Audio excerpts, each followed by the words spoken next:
Fox Sports. We are Baltimore. We are Arizona.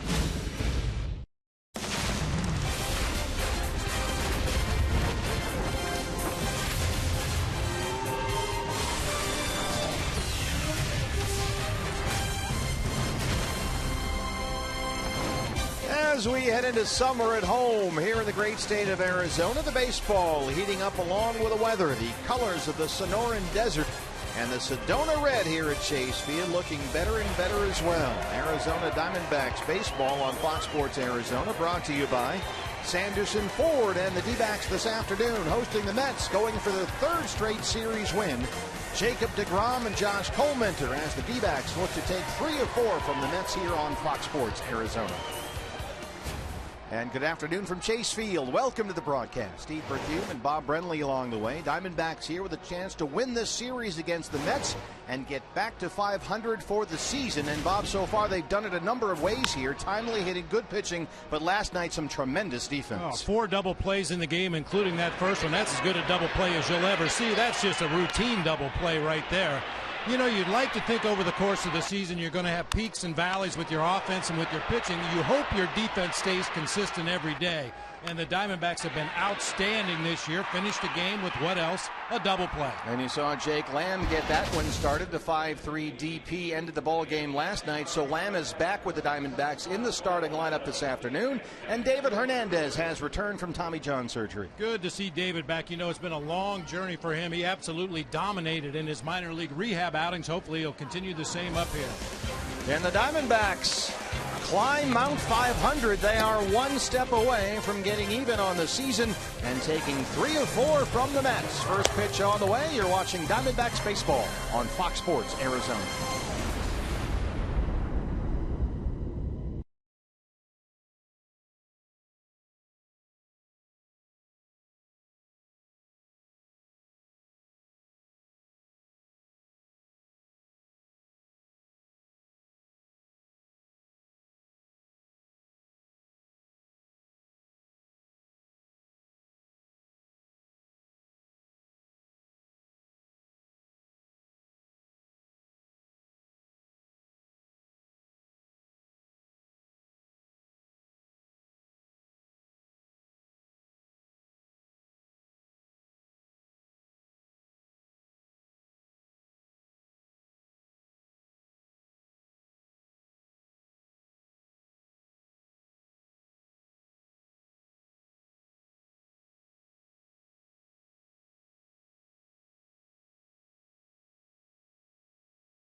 Have won 12 of their last 19 games. A chance today to win their third straight series and climb back to 500 for the season. We pause now to honor America.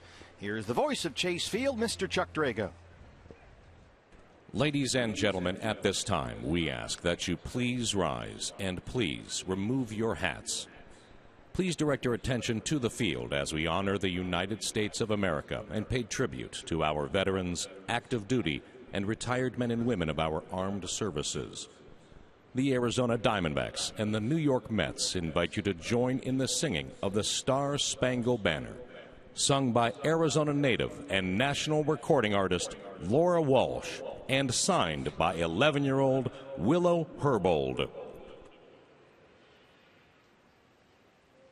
Oh, say, can you see by the dawn's early light what so proudly we hailed at the twilight's last gleaming, whose broad stripes and bright stars through the perilous fight o'er the ramparts we watched were so gallantly streaming. And the rocket's red glare, the bombs bursting in air, gave proof through the night that our flag was still there. Oh, say, does that star-spangled banner yet wave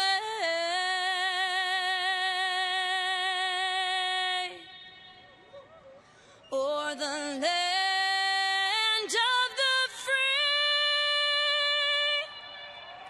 and the home of the brave?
Well, key for the Diamondbacks today, hold the Mets under 4 runs. New York 7-24 this year when scoring 3 or fewer runs, 23-3 when they score 4 or more. Good pitching matchup for you. Jacob deGrom for the Mets, and on the mound for the Diamondbacks, it's the 29-year-old right-hander Josh Colmenser trying to put guys away early and keep those pitch counts down. Here's pitching coach Mike Herkey. When you have guys who have struggled and they're trying to find their way back, the process takes a little time, and usually it takes time and it costs pitches. You know, you're able to get 2 strikes, but they're trying to make perfect pitches early in the count, which is leading to longer counts. And once they get their confidence back, which I'm sure they will, this is a long season and we got a lot of starts left, that it'll become more efficient. Curtis Granderson looks at ball one. Josh looking for his first victory since May the 6th. He is winless in his last 5 starts. And behind on Curtis Granderson, 2-0. The numbers on Josh, 3-5, a 5.03 ERA. He's been getting hit lately. Now allowing 11 hits per 9 innings pitched. He hasn't had a win for his own record since May 6th. The Diamondbacks, however, have won 3 of his last 4 starts, so incremental improvement for Josh.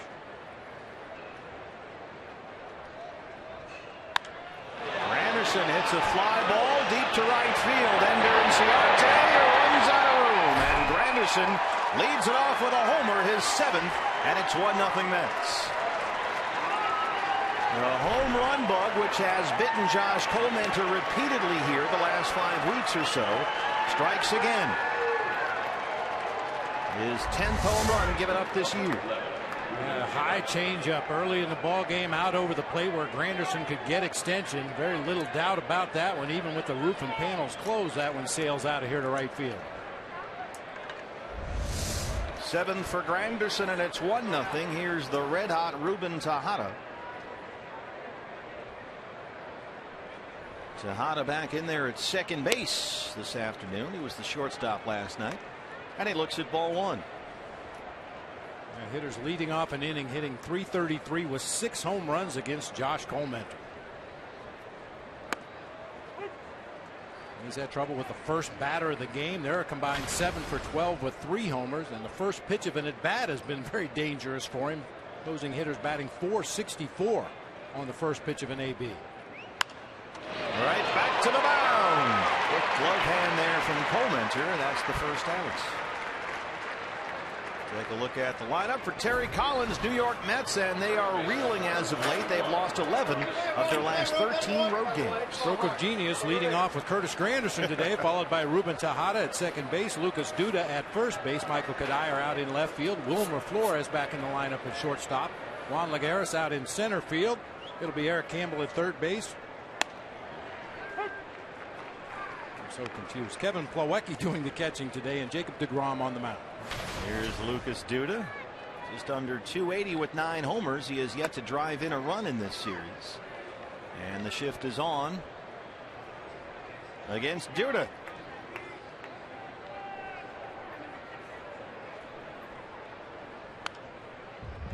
One and two now. This has been a big reason why the D-backs are in position here to take 3 of 4 from the Mets.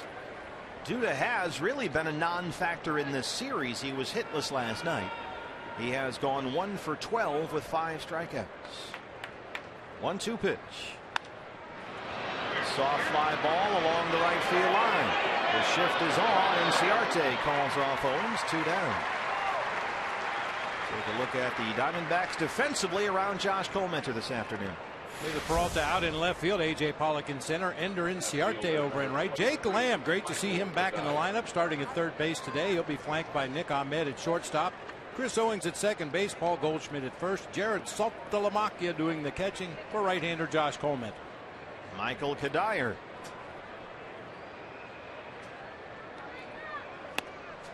Way out in front of that one. Kadire down 0-1. He's in there at 273 and 6 homers.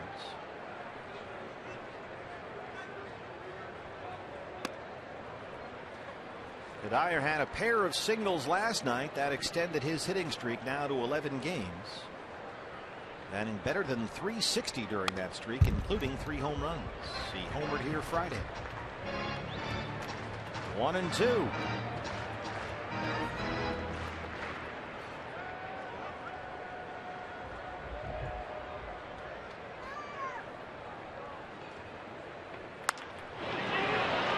A.J. Pollock in center.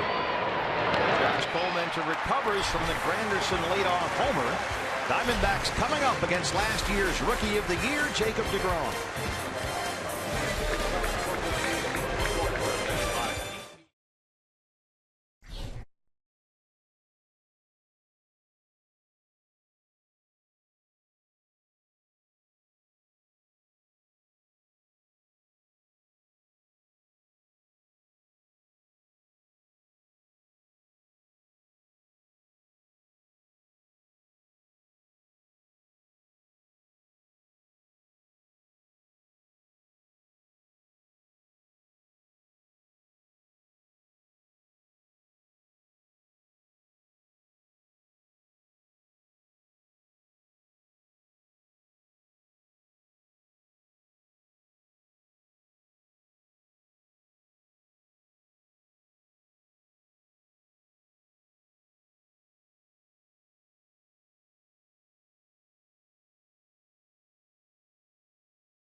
for them against right-hander Jacob deGrom, just about 2 weeks shy of his 27th birthday, last year's National League Rookie of the Year.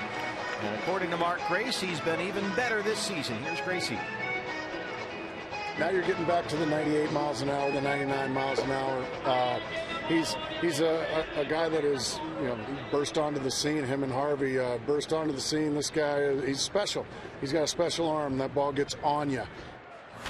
And he is your Arizona Ford starting pitcher. A bumpy April. He lost 3 of his first 5 starts, but even with that slow start, he's having an even better season than he did last year, Jacob deGrom. 6 wins, a 2.41 ERA that ranks him top 10 in the major leagues. And he's ahead of Ender Inciarte, 0-1. Ender at 287 on the year. And to say that deGrom is on a roll is an understatement. His last 3 starts, he has been absolutely dominating against the Cardinals, the Phillies, and the Padres. Ender bangs one out there toward Granderson. Up to the wall. Inciarte on the run. And he'll stop at second with his 11th double. So the Diamondbacks trying to answer right away in the home half against deGrom.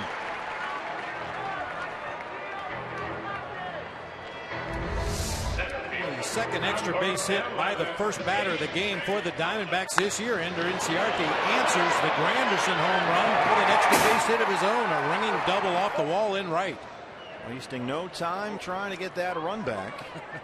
The fan behind the fence was right there to make a play if the fence wasn't there.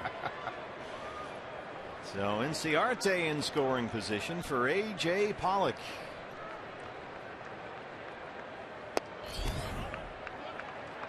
A.J. 324 and 7 homers. 0 for 4 last night, but he's got 5 hits in the series, including a pair of doubles in Friday's D-backs win.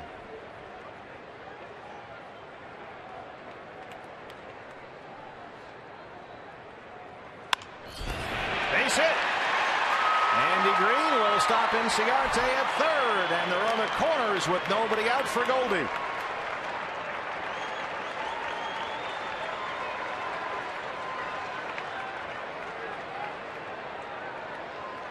Well, this guy has been basically, as Bob mentioned, untouchable lately. And the Diamondbacks threatening early here. Down 1-0. It's Goldie. At 343 for the year. Second in the league in hitting, RBIs, and OPS. They're on the corners with no outs.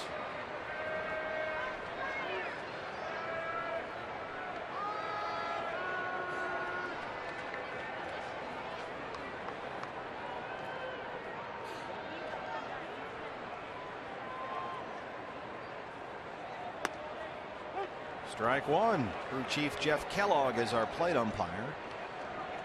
Goldie a pair of hits in the series, including a home run Thursday. He's also walked 3 times. It's been a work of art lately.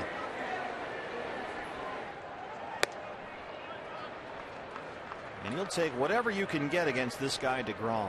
I mean, he has been unbelievable. The numbers on Goldie this year with runners in scoring position. As Bob mentioned, deGrom has struck out at least 8 batters without allowing a walk in each of his last 3 starts. Cliff Lee and Fergie Jenkins, the only other pitchers to have done that in the modern era. Bounce to third. The throw from Campbell is wild. The Diamondbacks tie the ball game, and Pollock heads for third. 1-1, and everybody's safe. They had a tailor-made 5-4-3, and they threw it away.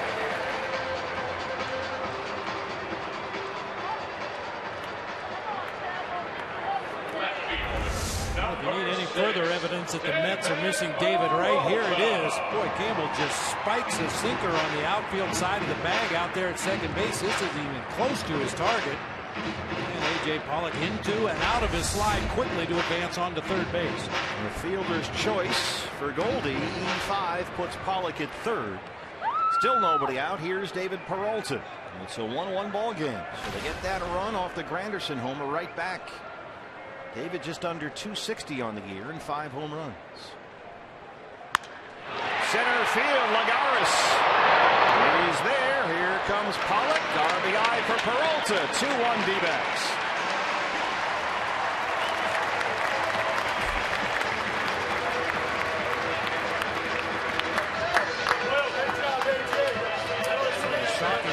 leadoff home run by Curtis Granderson was. I've got to believe Jacob deGrom's a little shocked himself right here in the bottom of the first inning. Diamondbacks coming out aggressive, ready to attack strikes. First start off the DL, sight for sore eyes, Jake Lamb, who struck out in a pinch hit appearance last night and then turned the double play at third base that ended the ball game. His first appearance for the D-backs after missing just over 40 games was last night's, and he has been sorely missed. There's a strike. Went down with a stress reaction in that left foot just 10 games into the year. And last night was his first big league action since April 18th. He's up there with Goldie at first and one out. Shift is on for Lamb. Mets have three defenders on the right-hand side. So Lamb back in the lineup. That meant Yasmani Tomas needs to find a home in the outfield, and that meant that Mark Trumbo became expendable. And that trade has already paid dividends for the Diamondbacks. Wellington Castillo, a homer last night that won the ball game, and acquired from Seattle in the Trumbo deal, and getting the day off today. He's still all smiles. 0-2 on Lamb. Well, he didn't want the lasting memory of his trade to the Diamondbacks to be his first game as a member of the Diamondbacks. Could you have a bigger contrast than the golden sombrero one game and then the game-winning homer the next? Struck out 4 times on 13 pitches in his debut with the Diamondbacks, but came back last night and was a hero. And Jake strikes out for the second time since he came back. 2 down. This was Wellington Castillo, down 1-0, 2 outs in the 7th, and he goes yard. And the Diamondbacks with that 2-run homer won it 2-1. The Diamondbacks hadn't really had much solid contact against Bartolo Colon, but then on back-to-back pitches, Chris Owings with a line drive into left, and then Castillo with the home run. And here is CO at .250 and 2 homers. He's got 3 hits in the series, riding a career-high 10-game hitting streak.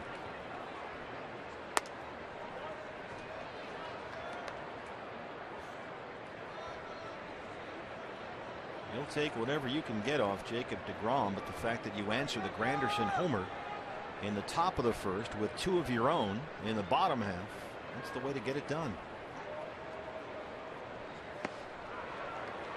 I mean, considering Inciarte led off the ball game for the Diamondbacks with a double against deGrom, this is a guy that had gone 4 straight starts without allowing a single extra base hit, and Inciarte doubles to lead off the ball game. So he's in uncharted territory right here. 1-1 on Owings.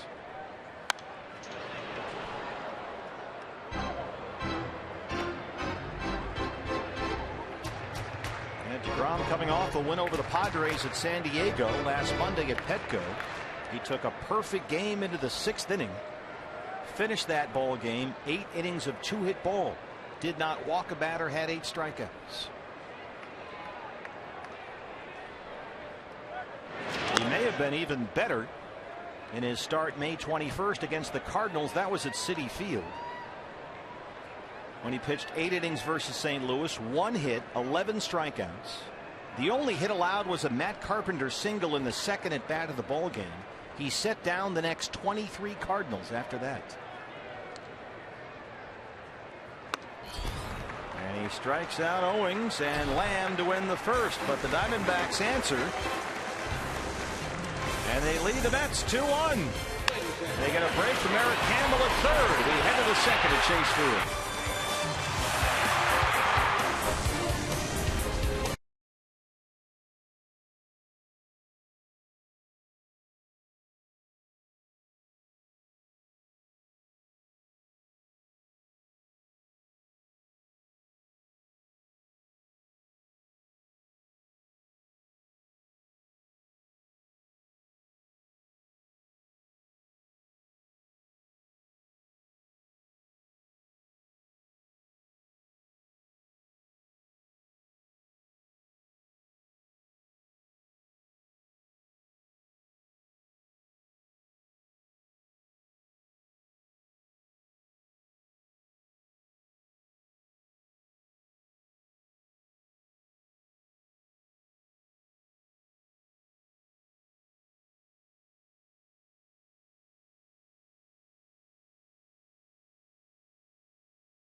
Drama queen.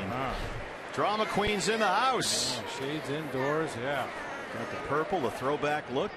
Very nice. Wilmer Flores leads off the Mets second against Josh Comenter. Flores hitting just under 250 with 8 home runs. The 8 homers already a career high. In fact, no shortstop in baseball has hit more.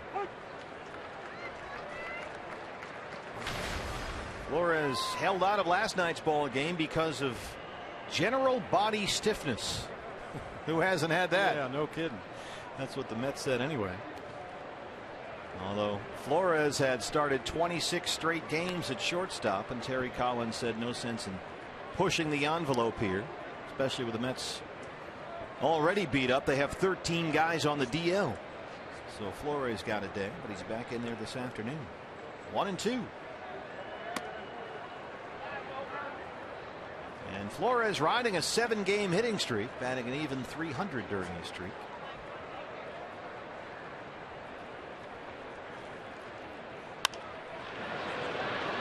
Pops it up, foul ground, first base side. Goldie's there, 1 away. What do you think if you were a 23-year-old player, you went up to Frank Robinson and said, you know, I have general body stiffness. What do you think the reaction might have been? Hey, if you're 63 years old and tell Frank you have general body stiffness, he's going to just push you out toward the field and say, go play. General body stiffness. Come on. Are you kidding me? I'm just trolling now. Juan Lagares. 262, couple of homers, and he sends it out toward the pool in right center. And it's in the pool on a hop. That'll do a double for Lagares.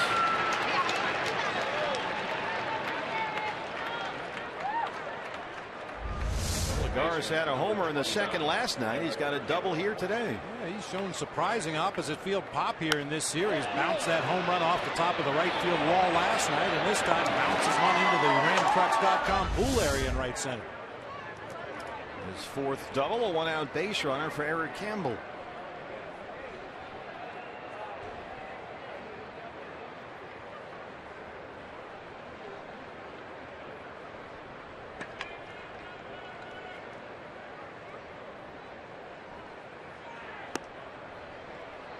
Campbell just under 190 with a homer. And at one point early in this series, he was stuck in an 0 for 28 pit of despair. But he had an RBI single Friday. That was his first base hit since May 18th. And then Campbell had 2 more hits last night. So the man has come around as of late a bit. Singles in the 2nd and 9th innings last night. I mentioned all their injuries. Mets without Daniel Murphy at 3rd. He's got a left quad strain. He's on the DL. He was injured Thursday here. David Wright has not played since the middle of April, diagnosed with stenosis, which is a narrowing of the spinal column.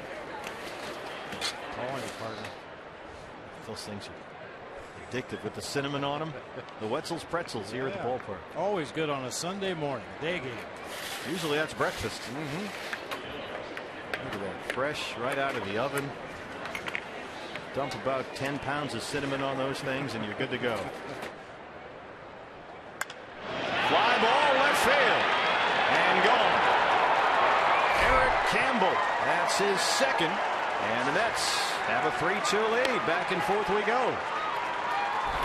The 2nd home run in 2 innings given up by Josh Comenter, and his 11th surrendered this year. This is becoming an issue.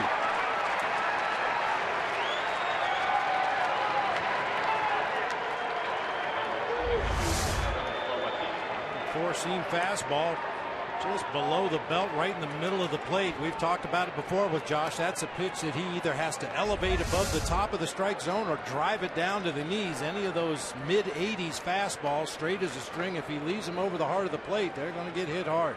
I mean, he was tremendous in April, Josh Comenter. Only 1 home run given up in his first 5 starts, but the long ball has become an increasing area of concern. Here's Kevin Plawecki, the catcher, back in the lineup for Terry Collins.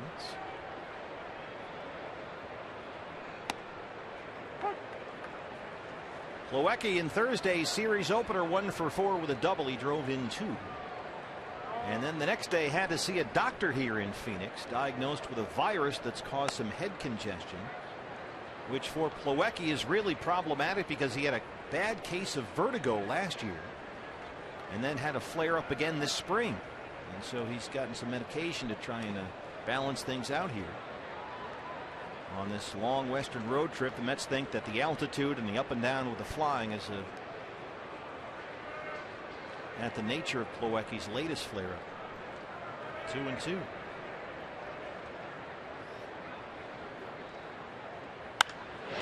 Base hit. 3 straight hits for the Mets.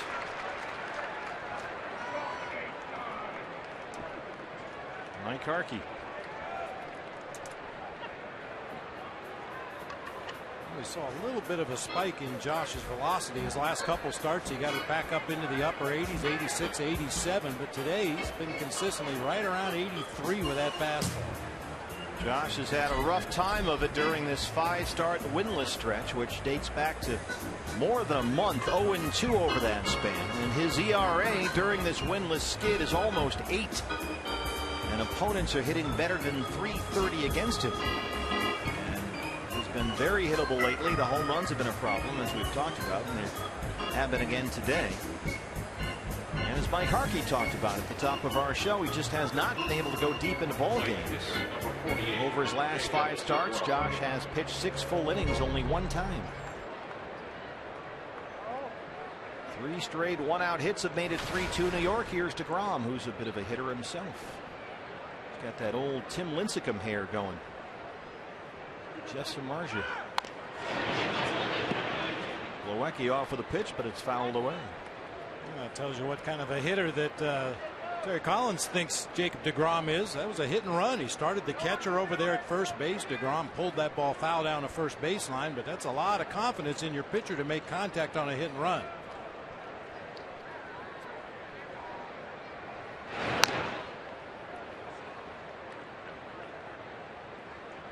Jake Lamb will come in a step or 2 on the grass at third.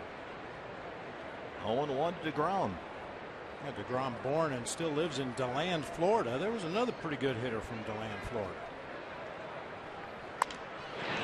Goldie, a backhand stab. 3-6-3. They roll it. Paul Goldschmidt, America's first baseman, ends the inning.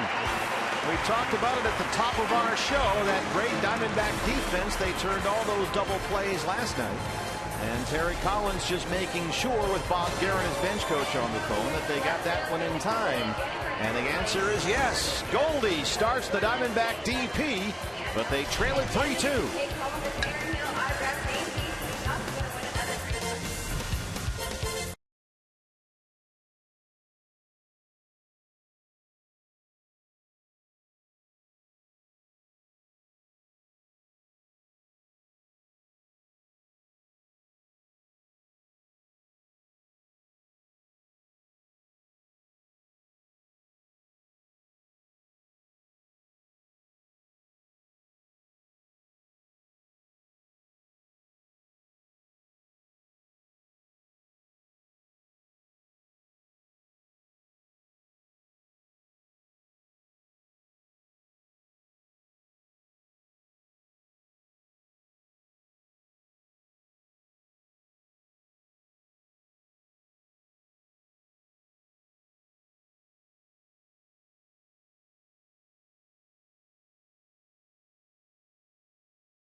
The phone, they elected not to challenge that one. Maybe they should have. Remember, it's a catch when the ball is in the back of the mitt.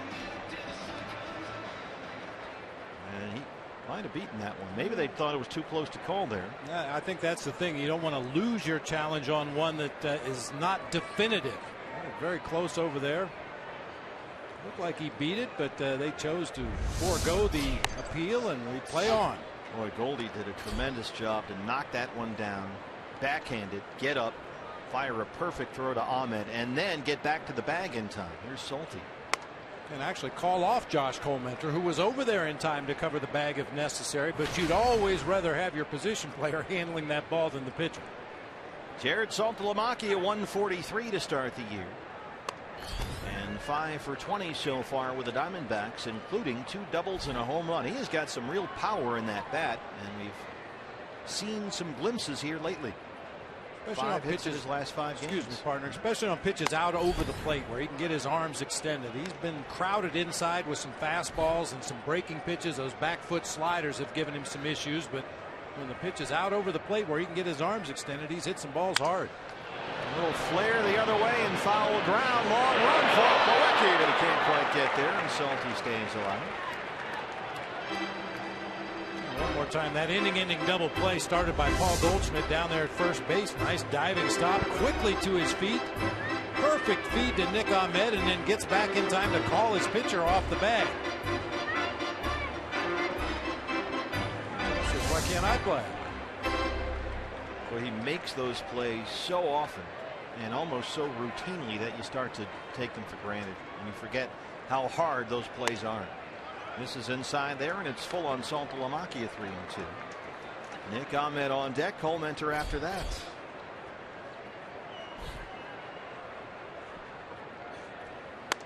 Got him. 3 straight strikeouts for DeGrom, and as we told you earlier, once he gets going, he can put up some big-time strikeout numbers.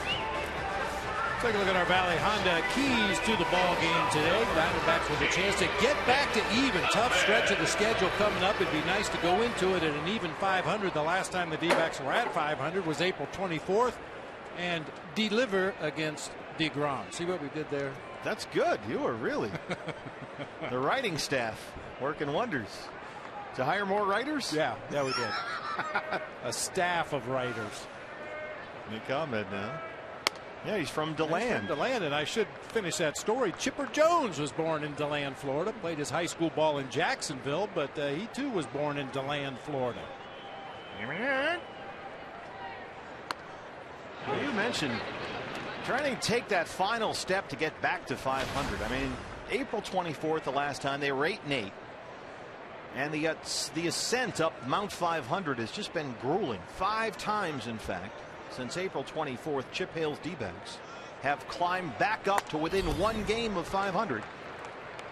But every time, all 5, they've fallen back 0-5. So today, a chance for Chip and his ball club, that 6th time to take that Hillary step. I see. I went to the writers too. Yeah. Take that Hillary step and finally plant the flag on Mount 500 as Ahmed strikes out. 4 straight strikeouts now for Jacob DeGrom. Well, you mentioned the stretch of the schedule they have coming up. We go to L.A. right after this series, and then you got the Giants, the Anaheim Angels for 4 games, and then you play the San Diego Padres and the Colorado Rockies for a nice stretch of the schedule. Obviously, all teams you want to move in front of or catch up to. And it'd be nice to do it at an even 500. Josh Colmenter's been a hitter this year. You don't want to let DeGrom settle in and just pitch from the windup all day long, because when he does that, you look up, he'll have 9, 10, 11 strikeouts. Got to get traffic around him if you can.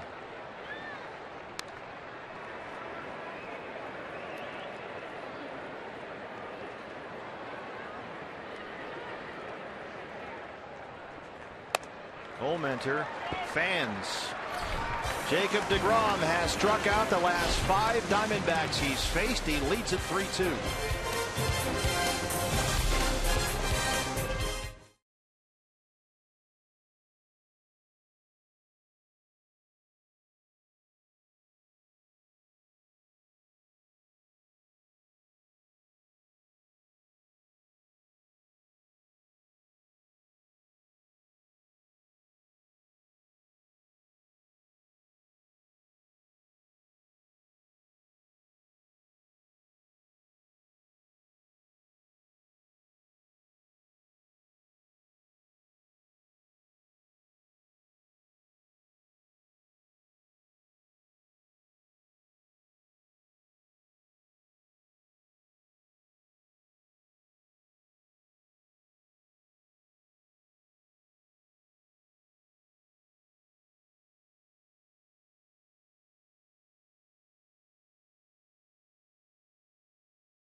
Wellington have done a great job, getting to know our pitchers and going over the signs and listening to Hark and going over the scouting reports. But it's a lot of work. We got a lot of pitchers on this staff and a lot of new signs and a lot of new faces. So, but they've done great.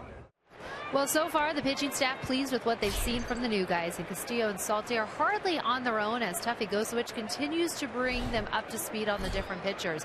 If you ever wondered just how tough the D-backs catcher is, wonder no more. 24 hours after having surgery to repair a torn ACL in his left knee, Tuffy was back in the clubhouse with his team. The first day of his 6 to 8 month rehab, he said. Tuffy won't travel with the team, but Chip said he'll still be very much a part of this team because he's what they call the backbone behind the plate, and even if he can't suit up, he's still part of the game plan. He sure is, and boy, they need him more than ever, BB, with 2 new catchers back there in a week. For Anderson, who led off the ball game with a homer. That's a little flare out to Peralta in left, and that's the first down here in the 3rd. Just little things that Tuffy can let the other catchers know, like when Josh Colementer's pitching, if you see his fastball flatten out and stop cutting, that's a sign that maybe he's going the wrong direction. If you see Chase Anderson leaving his changeup up in the zone, that's a sign that he's getting his elbow underneath his delivery. Little tips like that Tuffy has observed over the last couple of years, he could easily relay to the 2 new guys and hopefully smooth out some of the bumps. I would think little things like that make an enormous difference. Make a huge difference, especially for pitchers. They want to know that their catcher is in tune with them and is paying attention. And maybe comes out before the pitcher even knows he's doing something mechanically wrong. The catcher might notice it behind the plate because of the movement on the pitches. Ruben Tejada lined back to the mound his first time up.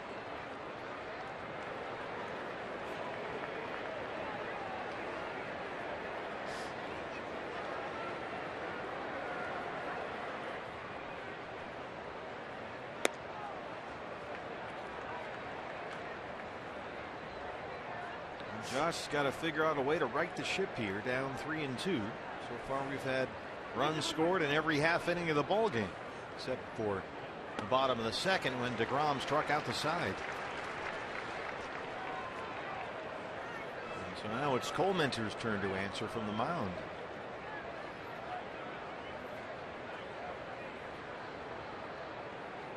And no decision in each of his last 3 starts, but 2 of those have been Diamondback wins, including his last time out Tuesday here at Chase Field against Atlanta.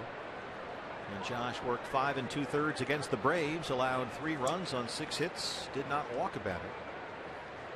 That was also the first time since April 29th he did not give up a home run, but he's given up 2 so far here today. This is upstairs and it's full on Tejada, 3-2. Duda on deck.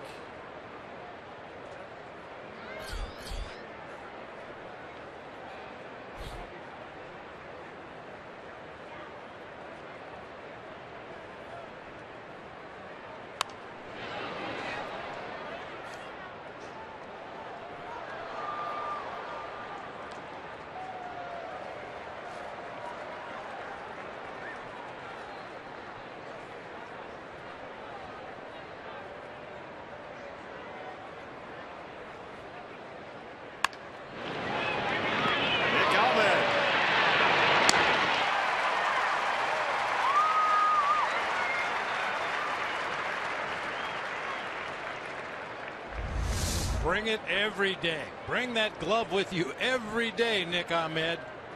He makes tough plays look easy. He threw him out by a step and a half over there at first base on a ball hit deep in the hole.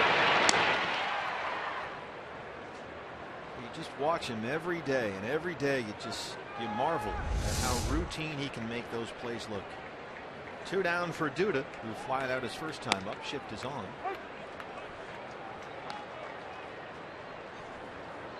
I always said if Lucas Duda ever got in there against Darren O'Day, it would be Duda Day. Oh, nice.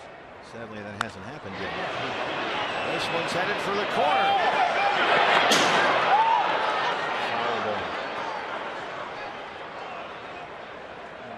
Broadcast pass when we've been playing the Mets. I've dropped the Harry Carey on him. Duda, spelled backwards, is a dud.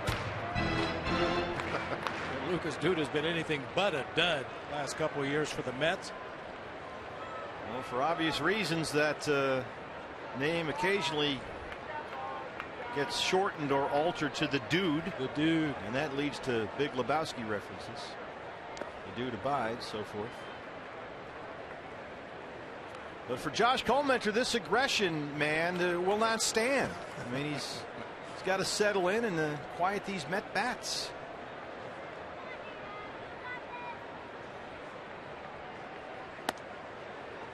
Two and two.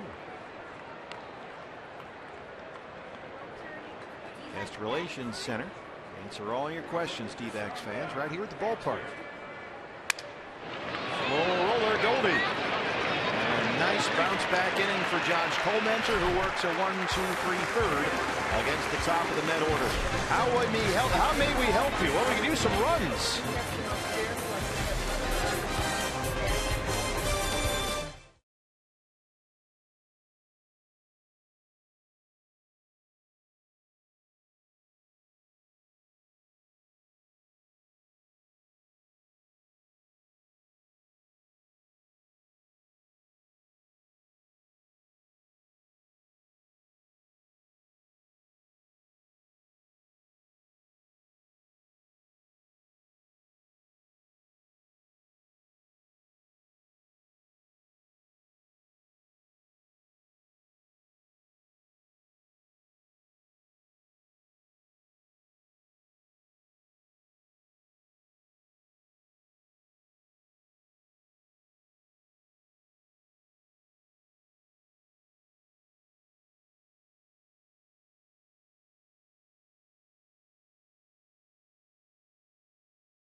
Cox Gigablast. How will you live the gig life? By Lone Butte Casino. We're in for more winning moments at Lone Butte Casino. And by Jack in the Box. Taste the new black pepper cheeseburger today, only at Jack in the Box. Brand new team shop here at the ballpark. Newly remodeled, all kinds of merchandise in there for D-back Nation. As we open up the third, for the Diamondbacks, Ender Inciarte against Jacob deGrom, who has struck out the last 5 D-backs he has faced. Ender doubled and scored to lead off the ball game for Arizona. And that double by Inciarte, the first extra base hit given up by Jacob deGrom over his previous 33 innings. Forward and time, 1 down. Run scored by Ender Inciarte in the first inning, the 80th run this season by the number 1 and 2 spots in the order. That ranks number 1 in the National League. Of course, the Diamondbacks lead the National League in runs, and a big reason is the 2 guys at the top of the order. Anytime the D-backs score 5 runs or more, Taco Bell is giving away 3 free tacos with the purchase of a large drink between 4 and 6 the following day at participating locations. A.J. Pollock singled and scored his first time up today.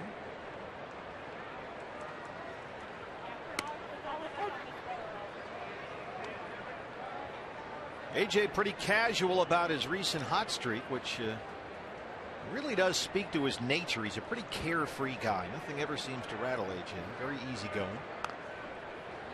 But he said, look, you know, some days you get your hits and some days you don't. But it's not going to change his approach. It's not going to change his process. He's just going to try and enjoy things and figure out a way every day to do something to help the team win. Doesn't always have to be with the bat. But lately it certainly has been. Get a good pitch to hit and hit it hard. Put a good swing on it. Keep it simple. Stay within yourself. All that stuff. That's why ball players have those cliches, because the more you talk about a hot streak, the better chance it's going to go away, because now you start thinking about it. Instead of just reacting to what you see and letting your muscle memory take over, you start thinking too much. That's why a lot of ball players don't like to talk about hot streaks, hitting streaks. Just let it keep rolling. 3-2. That's 6 strikeouts for DeGrom, who's now retired 8 in a row.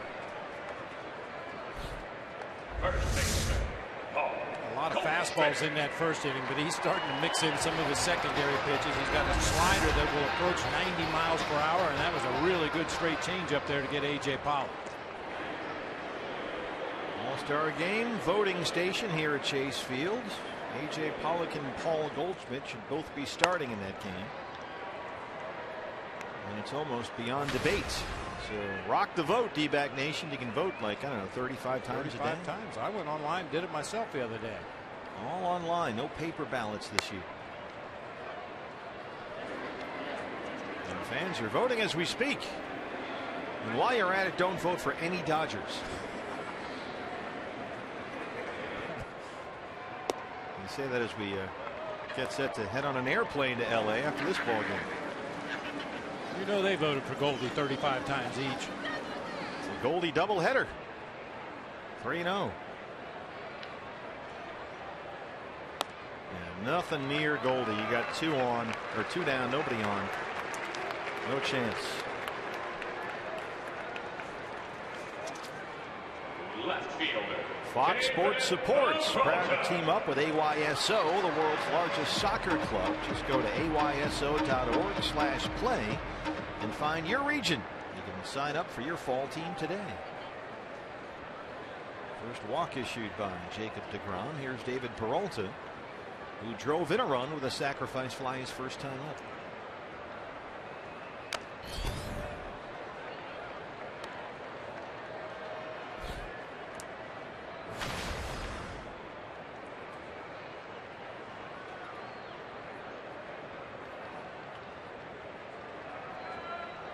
David had a base hit in last night's Diamondbacks win. He is 1 for 7 in the series. Walked and scored as a pinch hitter Friday night. He's down 0-2. This guy's filthy.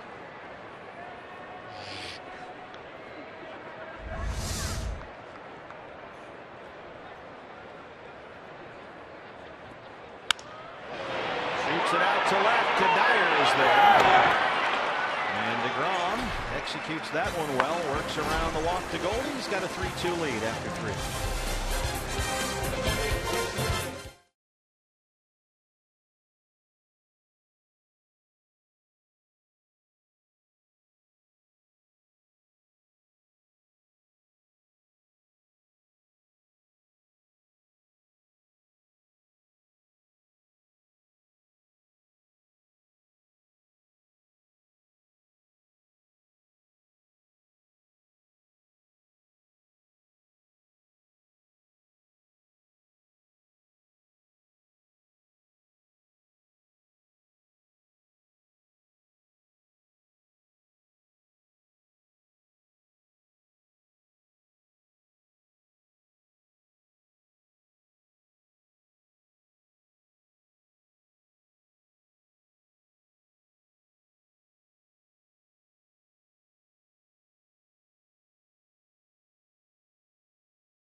Give Dad the gift he really wants, a day out here at the ballpark.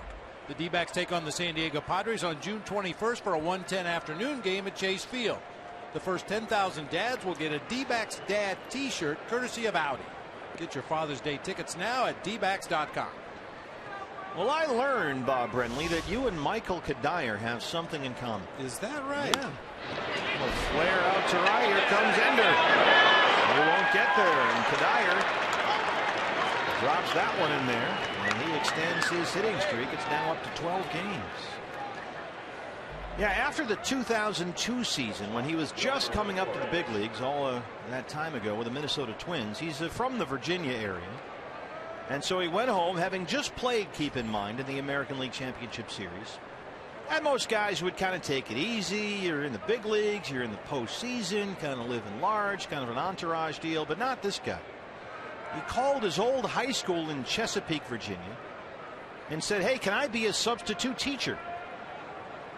Well, he'd been in student government. He'd been student government president, in fact, National Honor Society. So they said, yeah, come on down. So Kadire, fresh out of the ALCS, was a sub. He had a classroom and the whole deal. Subbed about 10 times that year. And by now he's a local legend, certified baseball star. So they had a big problem. The kids kept asking him to write them a hall pass so they could go use the bathroom because they just wanted his autograph. And so finally they used to have these little autograph sessions just to keep the traffic in the halls during the classes down. But that was pretty interesting, I thought. And of course I immediately thought of you and your great career as a substitute teacher. Yeah, back in Fresno, California. I bet it wasn't everything he expected either. Did you have an issue? No, I mean, when you're a substitute teacher, I mean, think back to when you were in high school. We got a sub today. All right. Well, that's when you are the sub, it's not as much fun. Were you a taskmaster? Did you? Oh, no. You kids, shut up. My standard line was, I'm here for one day till Mr. Johnson comes back. Just don't hurt each other. That usually broke the ice, and I got their attention. But yeah, it's tough duty. I have a lot of empathy for substitute teachers. That's a tough job. But how about that? Coming out of the playoffs, and he's a young baseball star, he volunteers for the job. Hey, can I do this? That's the kind of guy he is. Well, I bet he had an ulterior motive. He needed somewhere to work out. They had a batting cage at school. There's more to the story, I'm sure, for Michael Kadire, but good for him. Wilmer Flores. His trick, he said, was he made a deal with them. Now, if you kids be quiet for these 45 minutes, you can have the radio on in the class. So they would sit silently and do whatever they were supposed to do, and he would turn the radio on a little bit. That was a big deal in high school, to listen to the radio for 40 minutes or so in the middle of the day. 3-1 pitch.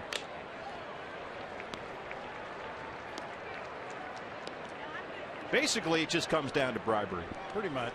Yeah. A lot like parenting.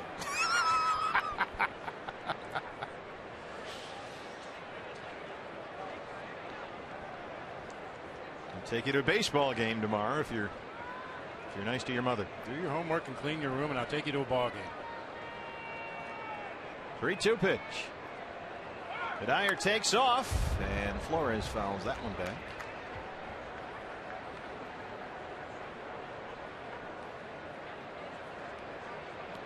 And of course, Kadire now, you look back on that, he was a fresh-faced kid, really played a handful of games in the big leagues, half a season or so, and now here he is. His 15th year in the big leagues. Got a batting title and a lot of money. This one is along the right field line, but it's drifting into the seats. For me, Michael Kadire's career can be summed up in the term professional hitter. He's not always going to win the league championship, although he has done that. He's not going to hit a lot of home runs, although he's had some good seasons hitting homers. He just gives you a really solid at bat every time he goes to the plate.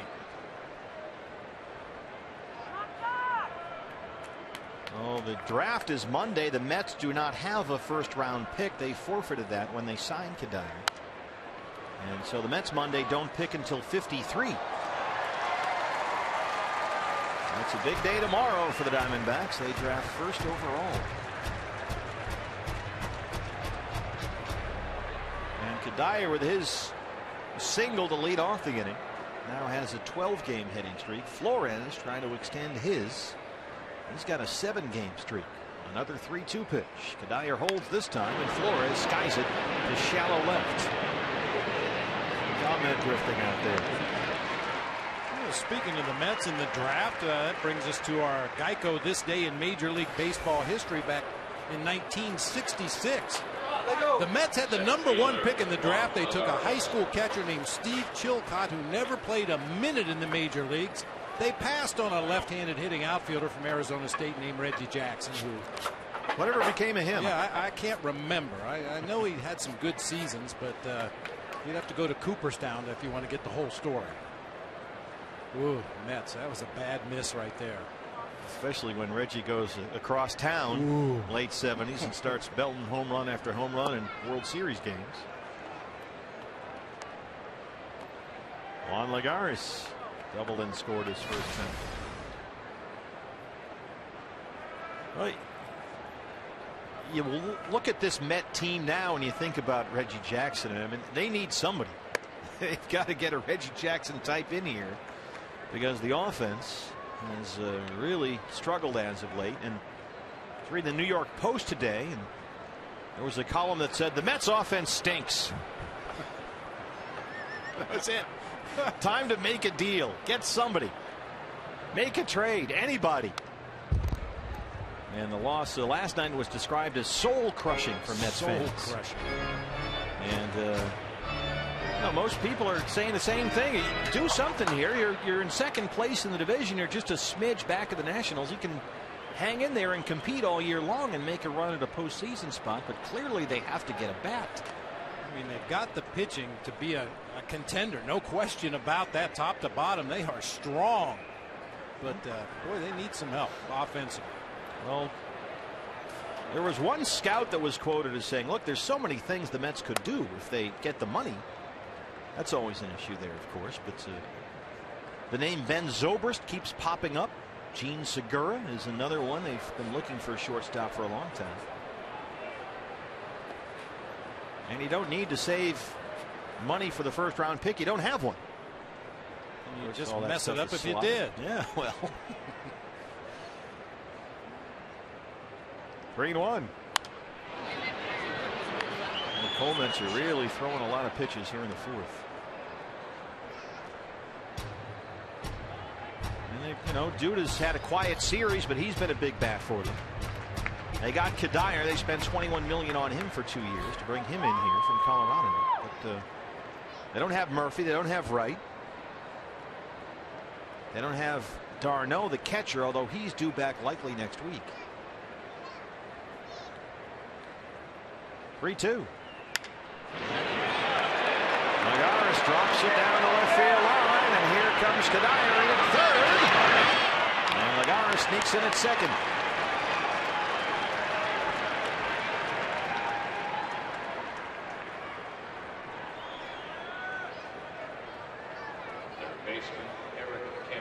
He scored a double for Lagares, his second double of the ball game. This is one of those tweeners for a left fielder. It's so tempting to try to throw that guy out going first to third, but most of the time you're much better served throwing that ball into second base and holding that runner at first. Give your team a chance to get out of the inning with a possible double play ball. Well, here's Eric Campbell, who homered in the second.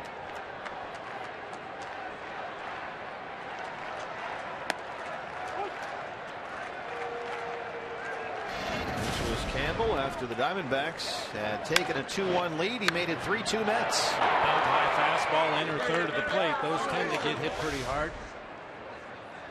100 miles an hour off the bat of Eric Campbell. And one point in this series was 0 for 28, but the bat has really come alive now. RBI single Friday, 2 more hits last night, a home run today.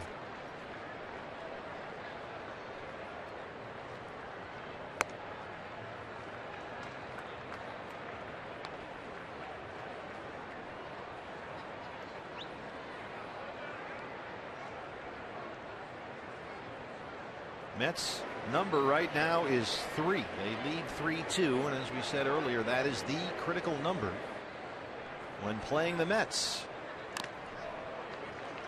New York this season 7-24 when they score 3 or fewer runs. But when they score at least 4 runs, they are 23-3. So you got to keep them right here. It's kind of the dividing point for a lot of teams, but I don't think I've seen quite the drastic splits like the Mets have. Wow. Well, with their pitching, you don't need to score a whole lot. You got to score some, but you can make those, 4-2, 4-3 leads hold up with this pitching staff and Familia in the back end of that bullpen.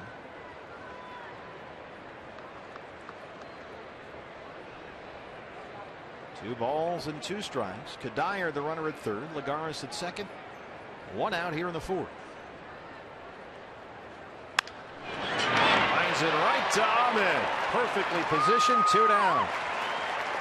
That's a big time hang with him for Campbell.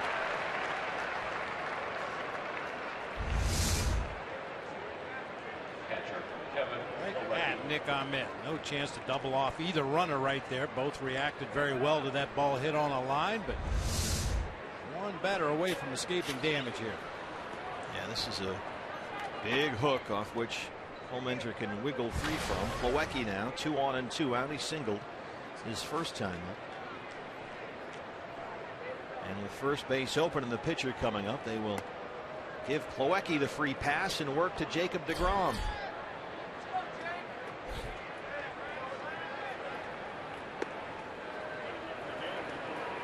We documented the pluses and minuses of attempting to get out the number 8 hitter with a base open and the pitcher on deck. But given the way Josh has thrown the ball in the early going today, if he was on top of his game, maybe you attack Plawecki right here. But Josh has missed his spot several times already in this game. Why take a chance with the 8 hitter today? Well, last time he was up, deGrom hit into a 3-6-3 double play, beautifully turned by Paul Goldschmidt and Nick Ahmed. Now he's up here again in the 4th. 2 outs and the base is full at 192 on the year.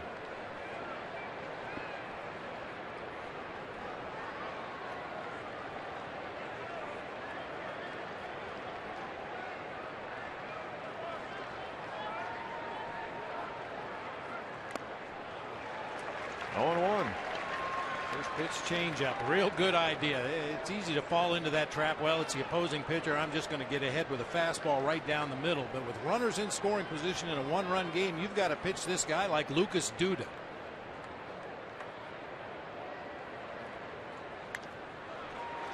Back changeups.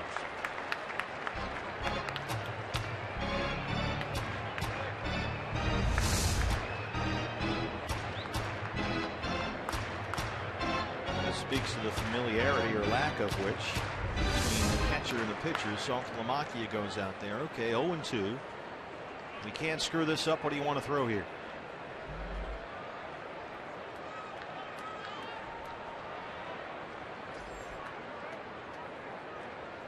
Oh, 2 pitch.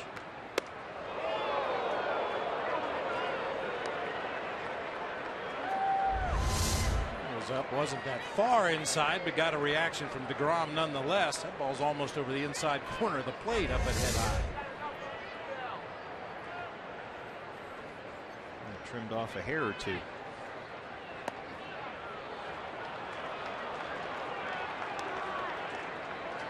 Elevated with a fastball up, then tried to drop that off-speed pitch in there, but missed, and it's 2-2 now.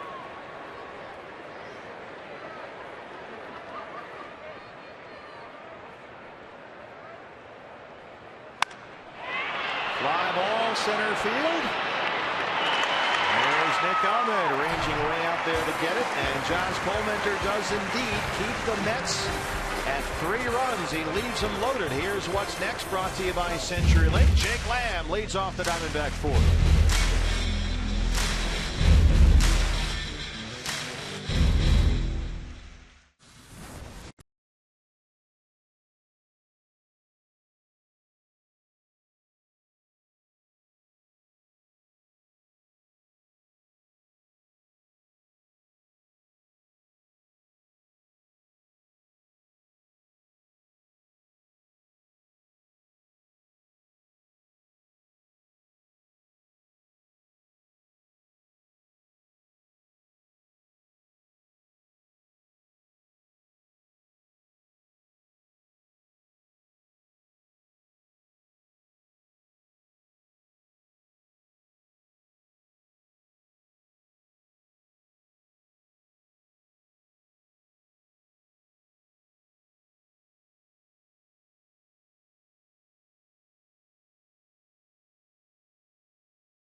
amazing player, and there's no question that Jake Lamb is a game changer, having him back for the Diamondbacks with the way he plays defense down there at third. And these offensive numbers, he was sorely missed. Not to even mention the fact he gave you that left-handed bat in the middle of the lineup at the time the Diamondbacks had Goldie and Mark Trumbo and Yasmani Tomas, and Jake was a nice left-handed bat to slide in there between those righties.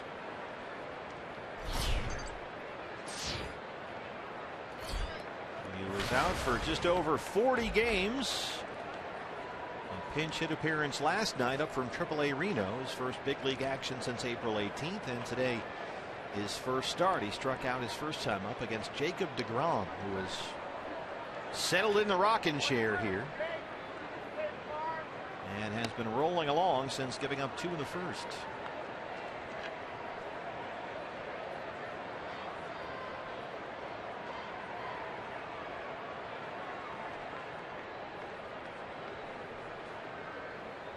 And this is a pattern that the Diamondbacks don't want to continue against deGrom. Mentioned that game he pitched versus St. Louis May 21st. That was at Citi Field. Second batter of the ball game, Matt Carpenter singled. He set down the next 23 in order. Well, the first 2 Diamondbacks had base hits in the ball game. Inciarte and Pollock, and deGrom has not given up a base hit since. And he's at 50 pitches right now, 33 for strikes. Followed his trend all season long. He's allowed 23 runs total on the year. 9 of those have come in the first inning of ball games, including a couple today. But from the second to the 8th inning, a total of 61 innings pitched, he's given up 14 runs. Not to say it can't be done, but it'll be another hill to climb. Chris Owings and deGrom last 4 starts, 3-0 with a 0.92 ERA. 1 walk and 34 strikeouts over that span. And he's got 6 strikeouts so far today.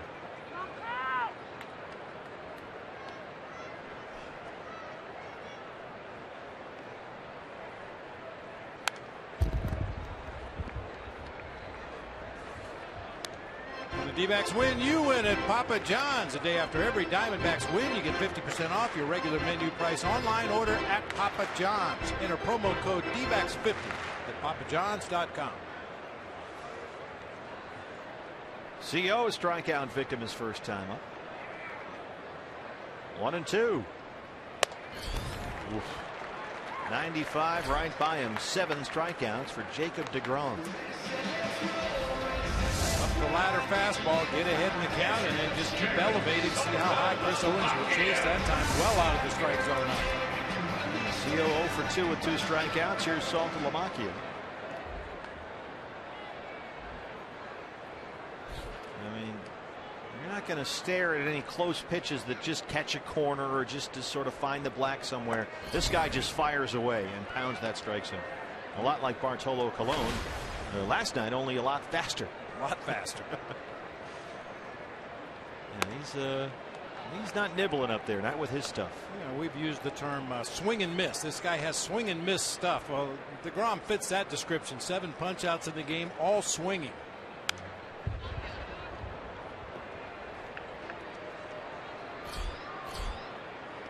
High of 95 with that 4-seam fastball. The low of 81 was on a straight changeup, and as I mentioned, he throws a slider between 88 and 91. It was just over a year ago, in fact, that Jacob deGrom made his big league debut, middle of May last season, and went on to win the National League Rookie of the Year award. Well, how about down the stretch, deGrom, his last 12 starts last year, 8-1, a 1.90. That's over the final 3 months of the season, and opponents hit .204 against him. He just kept getting better. And by the end of the year, he was the Rookie of the Year in a runaway over Billy Hamilton of the Reds. 9th round pick out of Stetson in the draft 5 years ago. It was a big year for the Stetson baseball program, with deGrom winning Rookie of the Year and Corey Kluber, another Stetson alum, winning the Cy Young in the American League. I love your Corey Kluber, Dave Stieb comp. Oh, I haven't seen stuff like that for years. Here's a called strike 3. 8 strikeouts for DeGrom, who has not given up a base hit since the first inning. Diamondbacks trail the Mets 3-2.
Honda dealers, where you'll get more standard features for less money. CenturyLink, your link to what's next. And by Mix One, great taste, no face, available at local retailers. Oh boy, fun times at the old ballpark.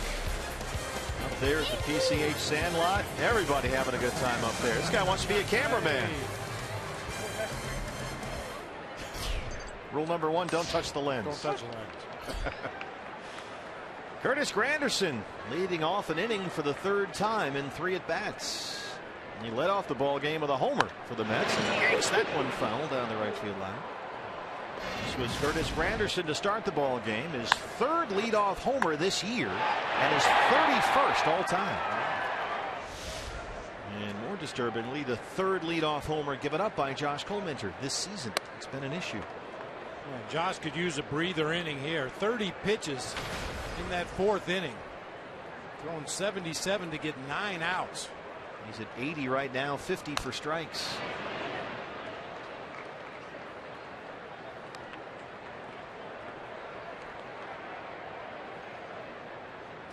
Granderson 4 for 9 in the series, including his home run back in the 1st.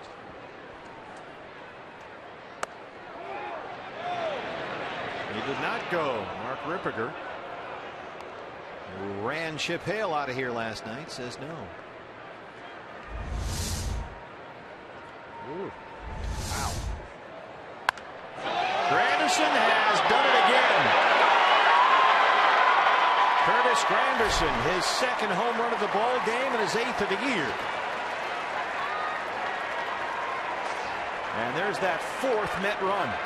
And that's the big one. Remember, the Mets this year 23-3 when they score at least 4 runs.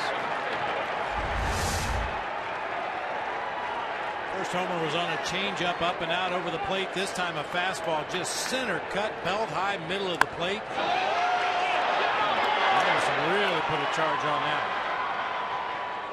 Josh Colminter has now given up 3 homers in 4+ innings. And he's now allowed 12 homers in 12 starts. 103 miles an hour off the bat of Curtis Granderson.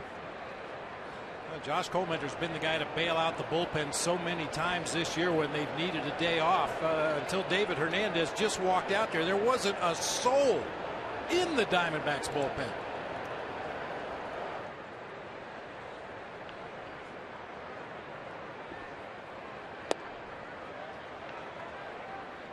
Maybe a psychological message to Josh. Turn over, look over your right shoulder at your own bullpen, and there's nobody there. Go get him. Yeah, I think that helps. Tejada hits a deep fly ball to center, but Pollock is there. And that's the first out of the fifth.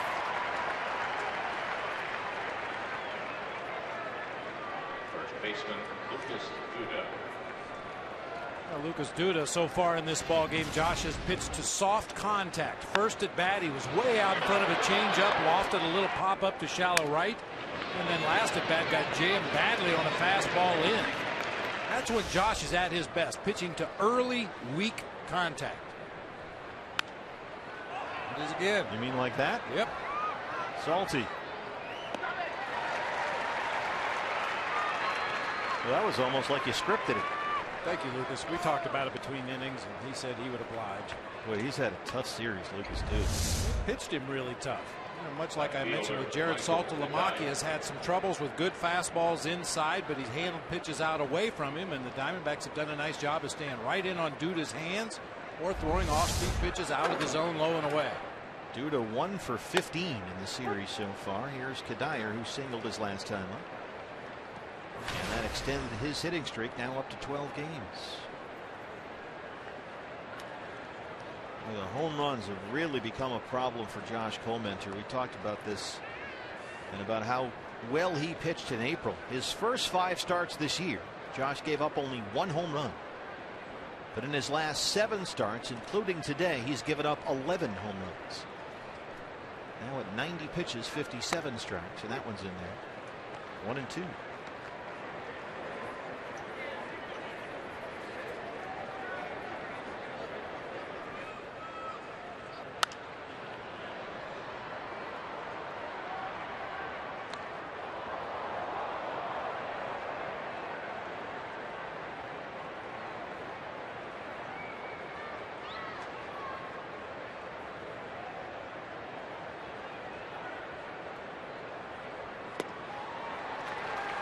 He strikes out Kadire. That's the first strikeout today for Josh Collmenter. But the Mets get another one. Granderson's second of the ball game has made it 4-2 New York.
D-backs Pepsi display. Purchase $25 worth of participating Pepsi, Budweiser, and Frito-Lay products, and you'll get a pair of tickets to an upcoming D-backs Friday night game. Just see the display for offer details. Pepsi, live for now. Sean Payton coaching him up at the D-backs Baseball Academy here at Chase Field. This is a I mean, it's great to have the PCH Sandlot, let the little ones run around and have fun. But the older kids, they get real instruction. This isn't just some batting cage where you slide a quarter in there and you swing at 3 balls.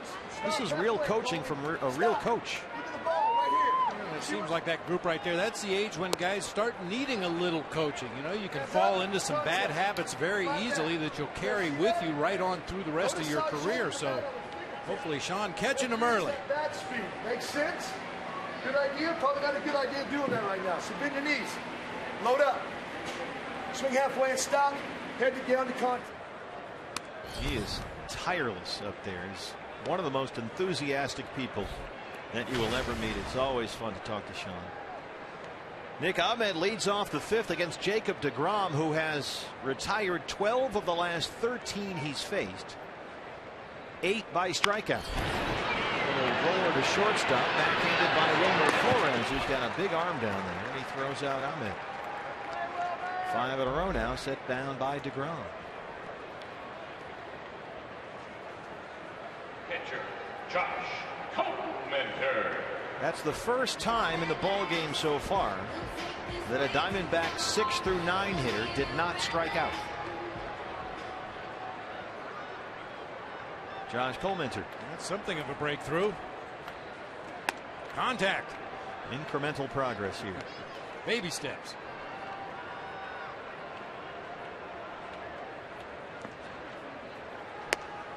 The D-backs just trying to take that Hillary step and get back to 500. First time since April 24th, but they trail at 4-2.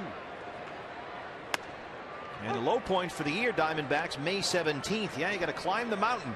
Plant that D-back flag on top of Mount 500. May 17th. Remember, you look at the Phillies now and you think, oh, how do we ever lose 3 to those guys? But swept at Philadelphia, and at that point they were 6 below 500. But since then, the Diamondbacks have really played well. They've won 12 of their last 19. And Chip Hale's ball club today, a chance to win its 3rd straight series and get back to 500 for the year. 3-2. And how about that? Josh Comenter works a 1-out walk. It's the second walk issued by Jacob deGrom. And here comes the top of the order. It's Ender Inciarte. Right fielder, Ender Inciarte. Well, we know how we feel when a Diamondbacks pitcher walks the opposing pitcher before the top of the order rolls around. Put one on deGrom here. Well, using that Sean Payton coaching to good use here in the cage. They started taking their hacks up there at the D-backs Baseball Academy. You can get all the information about how to get involved at dbacks.com. So bring the young ones down here and coach them up. Inciarte doubled and scored in the first. He grounded out his last time up, 1 for 2.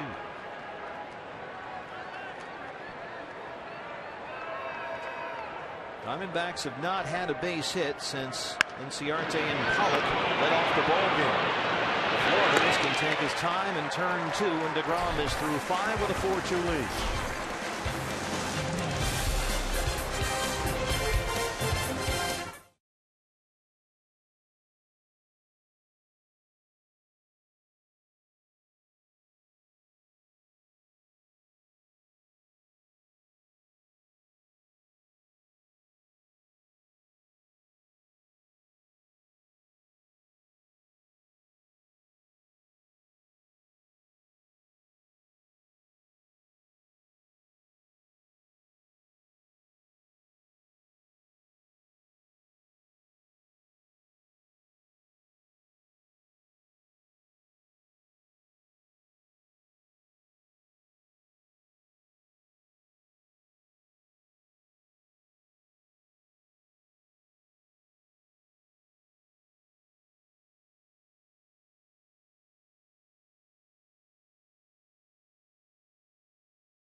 Get to compete with these guys, and they've been playing really well, so hopefully I can add to that and get some momentum going.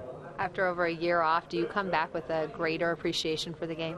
Yeah, it's like losing something you love.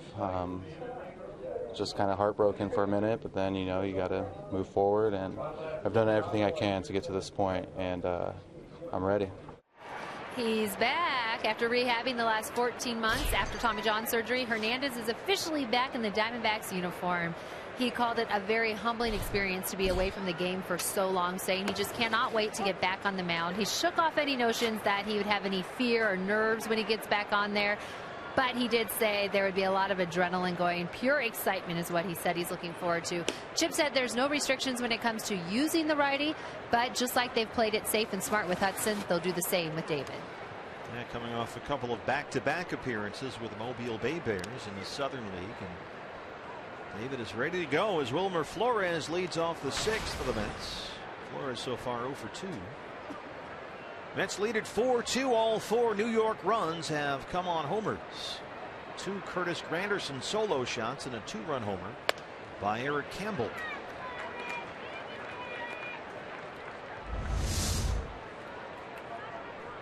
He gets Flores to chase upstairs, and it's 2 balls and 2 strikes.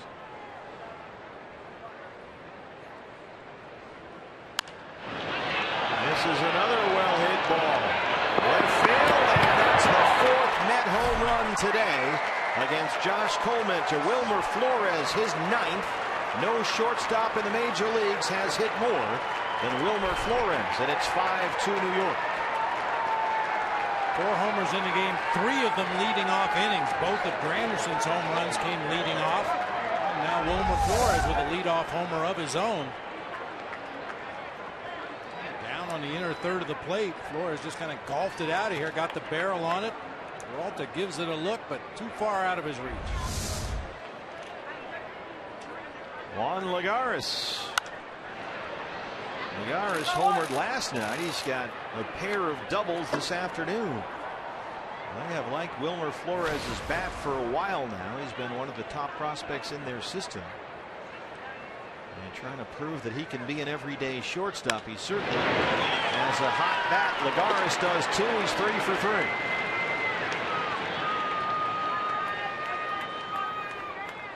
$100 pitches for Josh, 65 for strikes, and the Mets are teeing off here to open up the 6th. Former Met Oliver Perez warming up at the Sanderson Ford bullpen.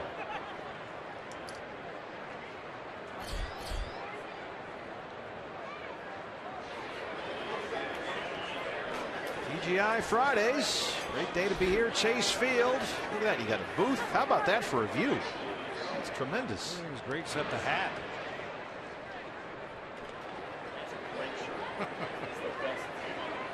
That is a lot of food. Can I have a fry? Thank you. You really just put your food up?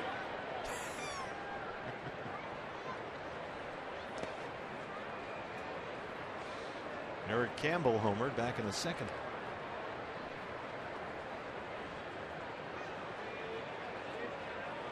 Well, the Mets have lost 11 of their last 13 road games. The offense has been lacking, to put it kindly, but boy, they are busting out big time here this afternoon.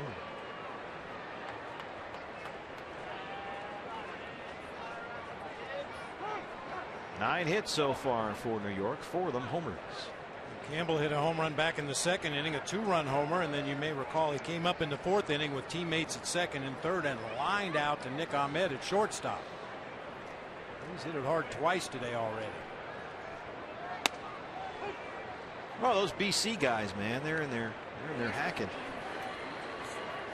Boston College. Great view up there, great food. Perfect place to spend your Sunday afternoon inside the air-conditioned comfort of Chase Field.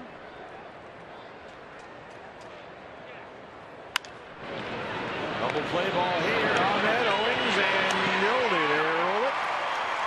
2 down.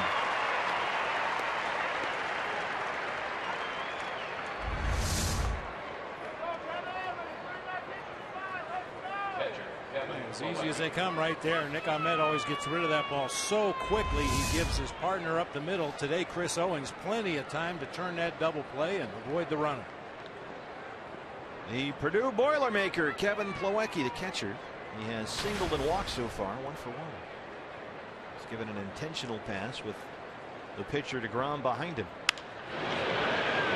Peralta. David Peralta makes a nice sliding grab to win the 6th. But the Mets tack on another run. Flores' homer has made it 5-2 New York.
Diamondbacks and Mets will wrap up this series, and we'll have the post-game show for you right after the conclusion of the game. Jody Jackson, Joe Borowski. Joe, we had the chance to see Jacob deGrom in person, watch him pitch. What are your thoughts on this young man? As advertised, electric fastball, real good breaking ball, very good changeup. Diamondbacks have their hands full. All right, D-backs needing to break through if they want to get the victory here today.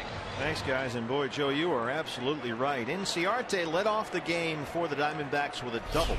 A.J. Pollock singled. They have not had a base hit since against Jacob deGrom, who has walked 2 and struck out 8.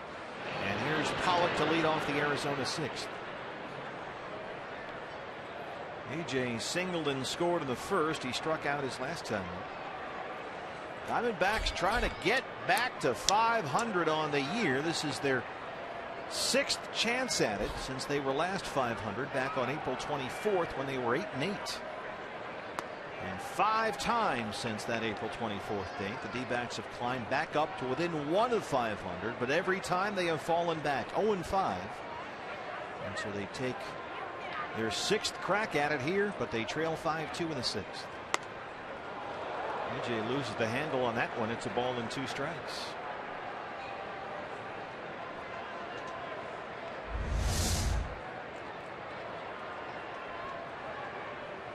It usually happens when you're fooled by a pitch that's off speed and away from you, and you try to extend. You loosen your grip on the bat just a little bit to try to get out there and get on that pitch.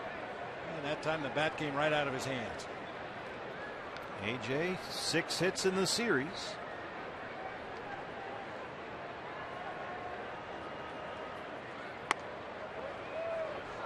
Two and 2.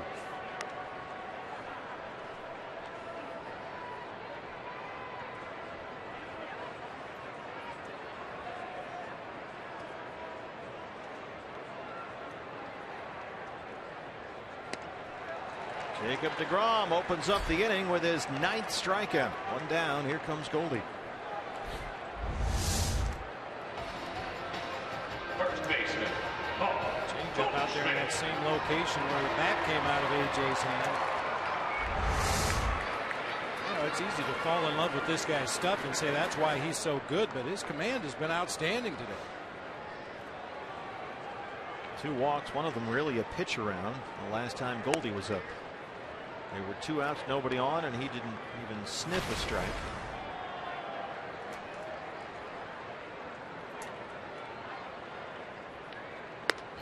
And looks like he might not here either.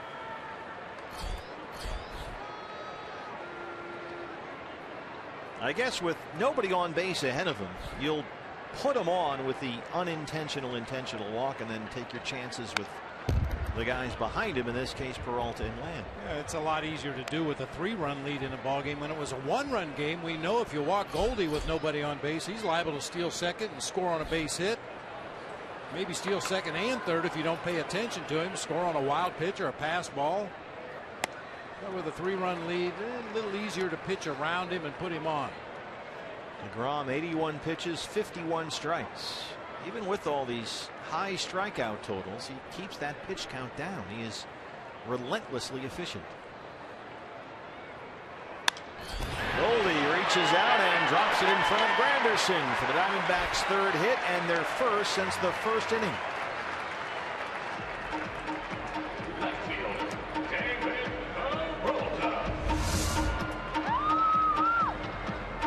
On the outside corner of the plate, as usual. Goldie hits it where it's pitched. Line drive into right field. Take what that pitcher gives you.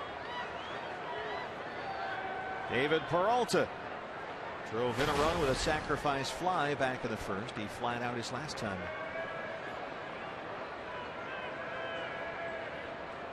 Shift is on for Peralta, and he looks at ball 1.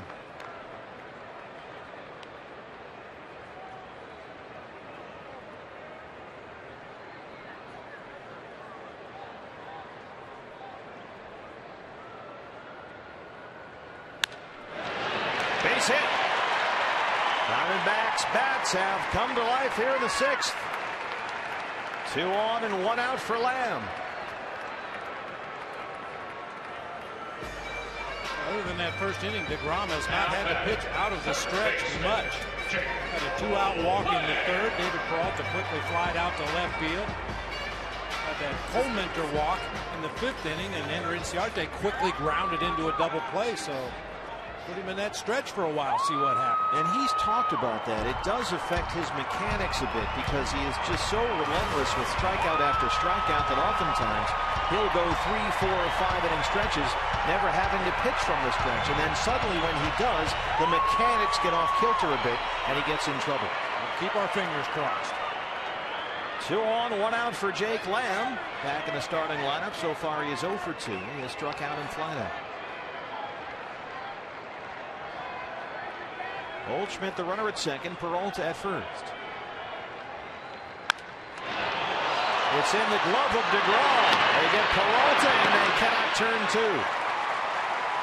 Goldie in at third, and Jake Lamb's aboard at first.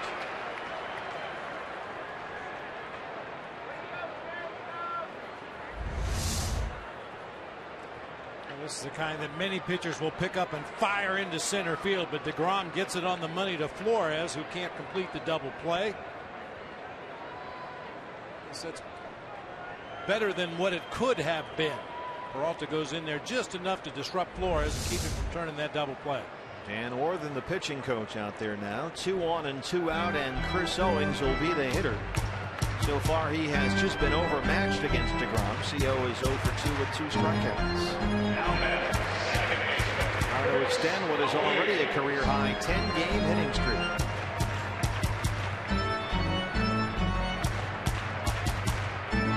Paul Goldschmidt, the runner at third. Jake Lamb at first. 2 outs for Owens.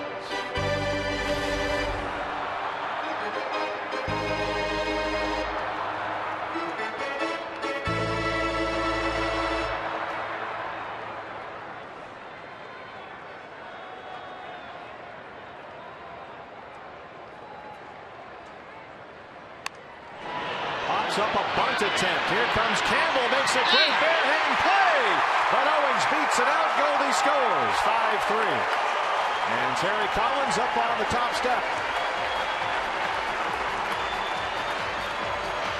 Guerin, the bench coach, is on the phone with the Mets video people. Let's have a look. A great bunt, but it worked. He got a lot of backspin on that ball as he popped it into the air. It took kind of a squirrely hop there on Campbell. He had to really reach out and extend. It looked like the ball was back in the palm of his hand. Couldn't get much on the throw, and Co was able to leg it out. A single and an RBI for Chris, so that hit streak gets up to 11. And here's Salty with Lamb at second and Owens at first. And Campbell really made a nice play on that ball, too. Salty 0 for 2. He has struck out twice.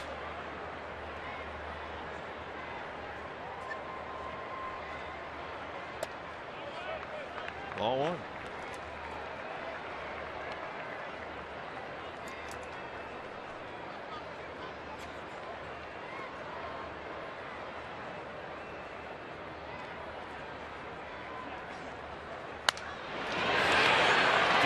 First, nice glove hand there, and he snags it to end the inning, but the Diamondbacks get one. Chris Owens, the RBI single. He's now hit an 11 straight, and the Diamondbacks are back within 2. It's 5-3.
Brought to you in part by Card Power from Arizona Federal Credit Union.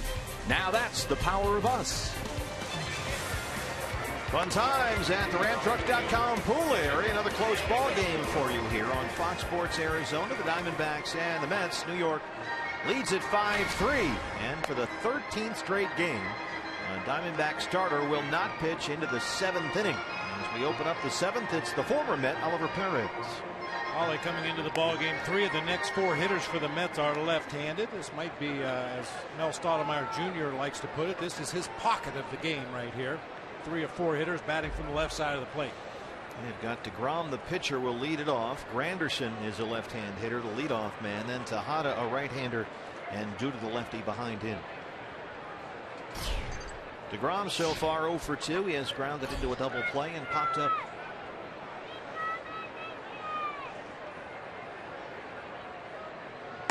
So here's Ollie, who for a long time was a Met, and in fact he was one of their best pitchers as a starter long before he became a reliever and one of the best in baseball from the left-hand side. He was a guy that give you 30-34 starts a year. Look out. That screen is there, extending all the way from dugout to dugout here at Chase Field, and that one saved some folks in the front row down there, right near the New York dugout. I think you're going to see a lot more ballparks extend their screens after what happened to that lady at Fenway yesterday, 2 days ago rather. And a woman at Fenway Park was hit with the sharp broken end of a shattered bat, and it appears she's going to be okay, but it was touch and go there for a while. Scary moment. Very scary. You can see where that netting is. Before last season, the Diamondbacks extended it all the way out. It wasn't quite that wide, but now goes dugout to dugout.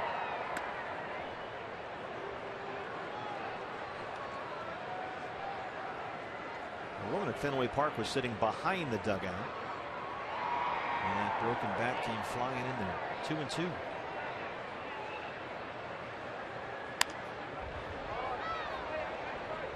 Well, Oliver Perez, when he was with New York, he started with the Mets in 2006. It was a pretty good year for New York. And then the next year, 2007, he made 29 starts and won 15 games. Oliver Perez. He was 15-10 with a 3.56 ERA. He worked 177 innings. And he's gone full on the pitcher DeGrom, 3-2. And the next year, 2008, he won 10 games in 34 starts, but led the league in walks. And that's when his career as a starting pitcher sort of went down the tubes. Over the glove of Perez, Ahmed behind the back.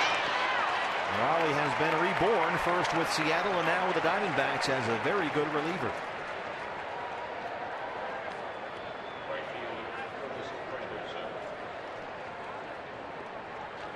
Curtis Granderson has been a problem today.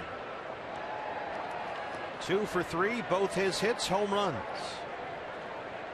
Numbers 7 and 8 on the year.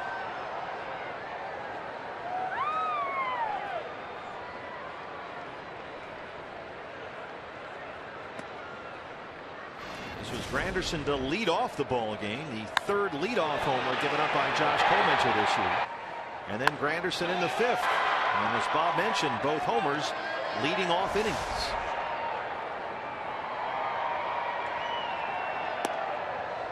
That's in there for a strike, 1-1.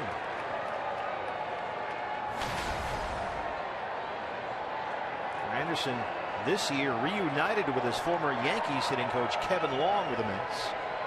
Granderson put up some monster power numbers in the Bronx.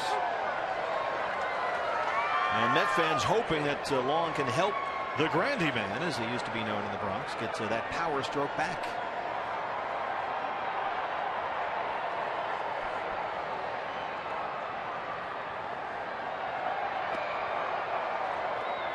It did not go, says Mark Ripperger down there at third, so it's 2-2 on Granderson.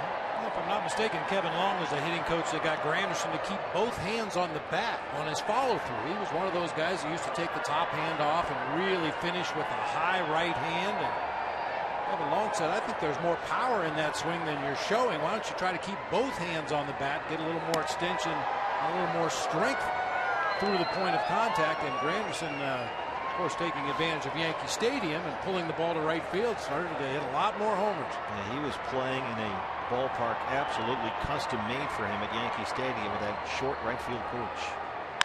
3-2 is on the ground over the mound, and right to Ahmed, who's in a perfect spot. 2 up, 2 down. So Granderson, Arizona Federal Credit Union, player of the game.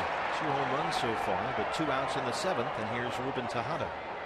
Second baseman, Ruben Tejada. Granderson last year did manage 20 homers in a ballpark that is by no means home run friendly. In fact, the polar opposite for the left-hand hitting Granderson when he was playing at Yankee Stadium, of course, right across town. Boy, he put up some big numbers there, too. Back-to-back seasons, in fact, with at least 40 home runs and 100 RBIs. That crazy short porch in right. I always found it humorous when sports writers from New York complained about the numbers that Rockies were putting up at Coors Field. Or Red Sox at Fenway Park. Yeah, with nary a mention of that short porch in right at Yankee Stadium. Yeah, a wind-blown pop-up will go out for a homer. But it's a lovely ballpark. Fly ball right center, Pollock. Oliver Perez comes in and works a 1-2-3 7th. We stretch at Chase Field. D-backs down 5-3.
has hit 4 homers, 2 of them by Curtis Granderson, as Bobby Freeman bangs out the old 88s on Take Me Out to the Ball Game. The Diamondbacks will look to get at least 2 here against Jacob deGrom, but runs have been hard to come by, BB, against this guy. Yeah, really tough to string anything together because he's always got that strikeout pitch in his back pocket to take you right out of a potential rally. Yeah, so far Jacob deGrom has given up only 5 hits. He has walked 2 and struck out 9. And he'll face the bottom of the Diamondback order here in the 7th. Nick Ahmed will lead it off. Pitcher spot is behind him, and it looks like Aaron Hill is in the on-deck circle. Yes, he is. So it'll be Ahmed, Hill, and Inciarte, 8, 9, and 1 in the Arizona 7th.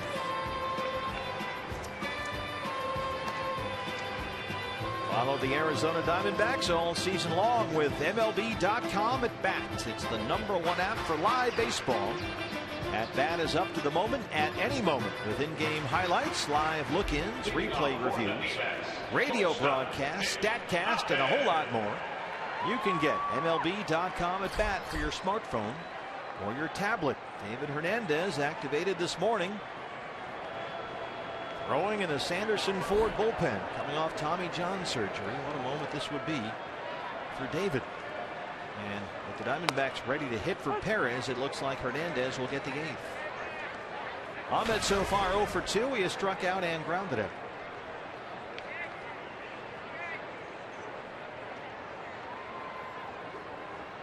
Speaking of Tommy John surgery, Patrick Corbin, I believe, is supposed to start tomorrow for Physalia in a Class A game. Patrick last week in an extended spring game against the Rockies struck out 8 in 3 2/3, gave up only 2 hits. Bronson Arroyo was throwing a bullpen session last week here at Chase Field, so the road to recovery continues for the Tommy John Club. Hopefully they'll run out of members pretty soon here. 1 and 2.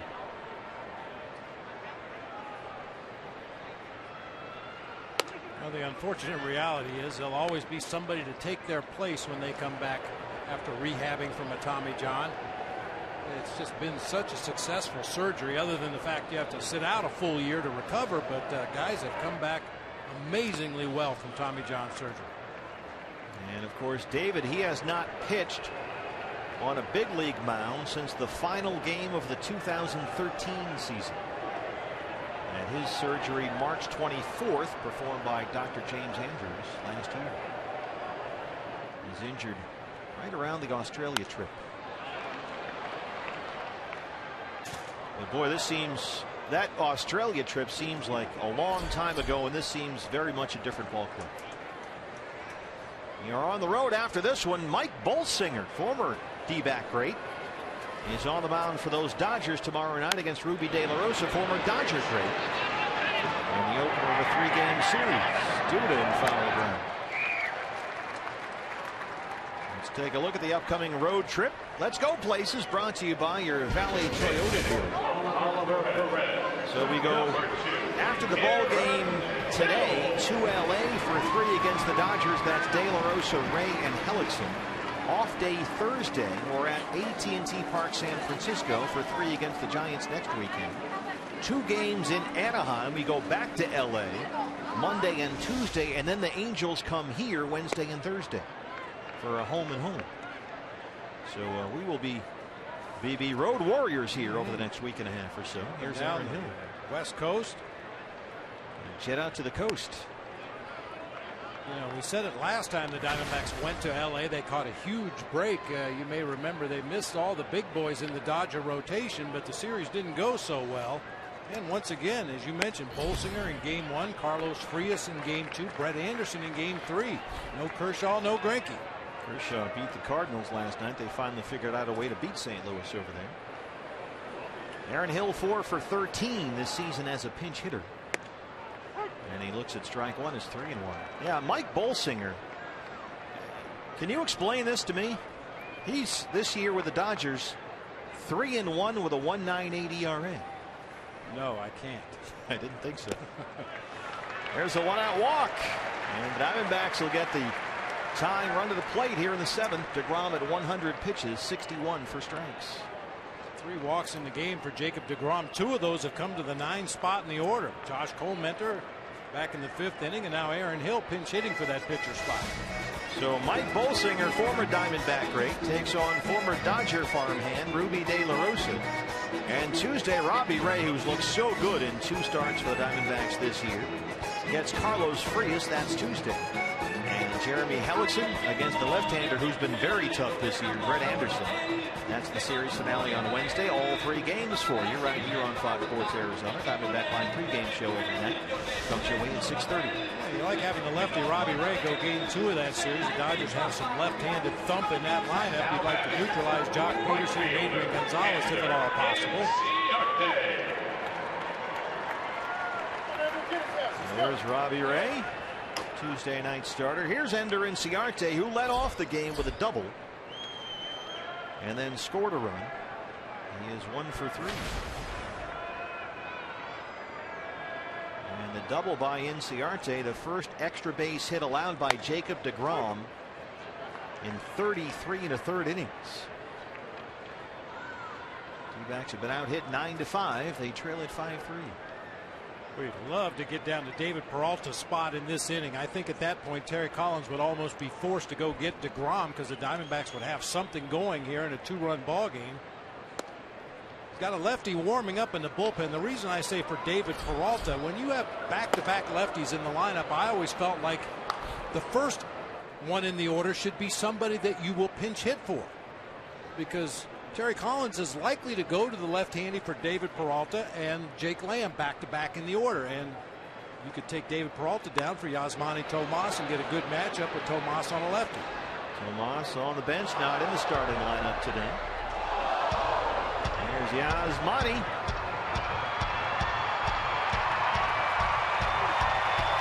He's got 4 hits in this series. 1-2 on Inciarte.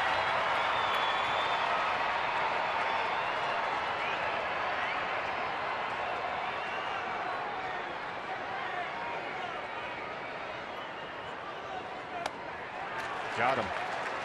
That's 10 strikeouts for Jacob DeGrom. Center fielder, A.J. Pollock. Got the D-backs hitters who chase some pitches out of the zone in those 2 strike counts, especially that elevated fastball. A.J. Pollock singled and scored in the first. He has struck out twice.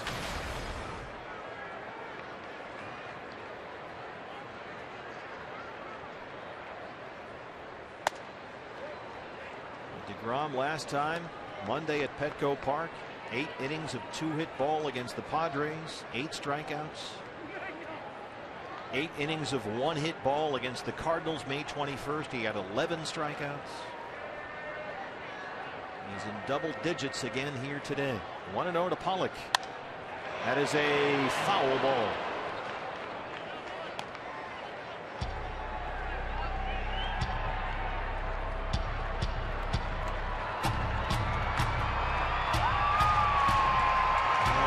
Two outs here and a 1-1 count on Pollock. David Hernandez set to come into the ball game and pitch the top of the 8th.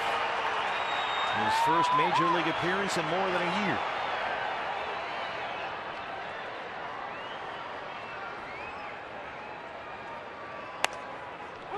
That's in there at 94. A ball and 2 strikes.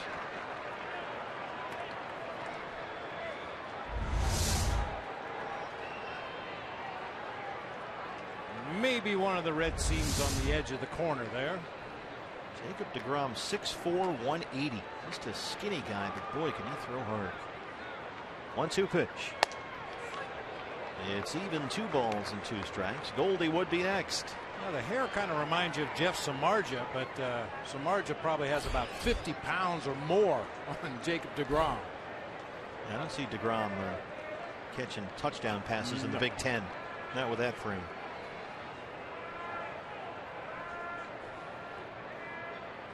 2-2. Bouncer to short, Flores.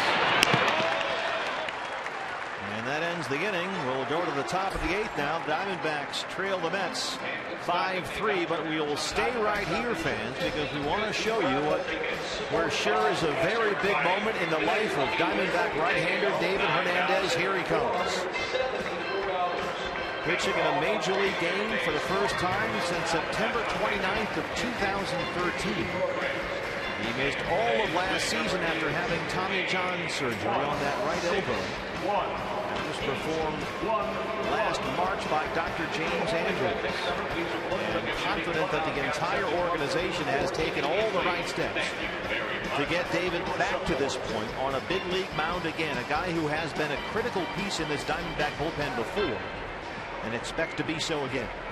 You know, there were many times over the last year plus that David Hernandez wondered if he would ever make that run from the bullpen into the game mound again, but he's gone through all the steps. He's passed all the tests with flying colors, and it's great to see him back on a big league mound. Chip Hale said they believe David is ready to go. They believe the Diamondbacks have had him do everything possible so he can be pitching not just innings, but important innings for this ball club. He made 7 appearances during his rehab process, all of them scoreless. 6 innings, 9 strikeouts. He gave up only 1 hit, pitching for both single-A Visalia and double-A Mobile. In fact, David's 5 appearances for the Bay Bears were all hitless. His last 4 outings with Mobile were part of consecutive back-to-back appearances, and that is really the final check mark on the list. Can you go back-to-back appearances multiple days? He pitched May 27th and 28th. He pitched June 2nd and June 3rd. Daniel Hudson's the #1 fan of David Hernandez right now. He went through it not once but twice. So he can certainly sympathize with what David Hernandez is going through and the butterflies he must have in his stomach right now. And David said during his rehab appearances and his bullpen sessions this year, the fastball is back. It's right about 95, where it always is with him. The command, he says, is there as well. He has made some mechanical adjustments with that motion after the surgery, so the curveball is a bit behind, but he thinks it's coming along. And he's got a tough test here, 3, 4, and 5 in the Met 8th. Duda, Kadire, and Flores. Boy, and if David can come back and be the guy they expect him to be, the guy he was before the Tommy John surgery, that makes that bullpen all of a sudden very deep, especially from the right side. And some hard throwers too. You go back there and you got Huddy and Hernandez coming at you, Addison Reed, and then Ziegler. It's a bullpen that's getting better and better. Matt Stites not too far behind also. He's rehabbing in the minor leagues right now. And Jacob deGrom has been the pitching story here. 3 walks and 10 strikeouts. He's given up only 5 hits. 1-1 to Duda.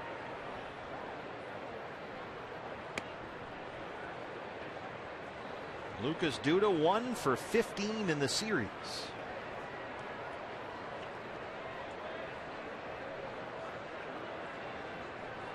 Chris Owings way out there in right field. The shift is on for the Diamondbacks.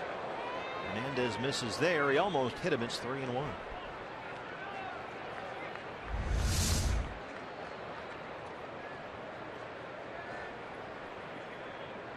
that was close.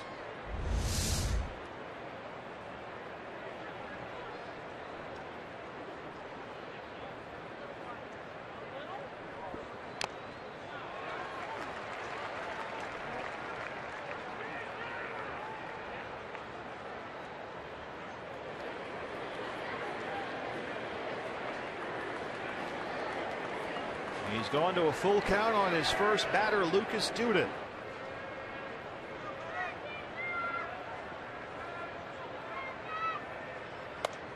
Ball 4.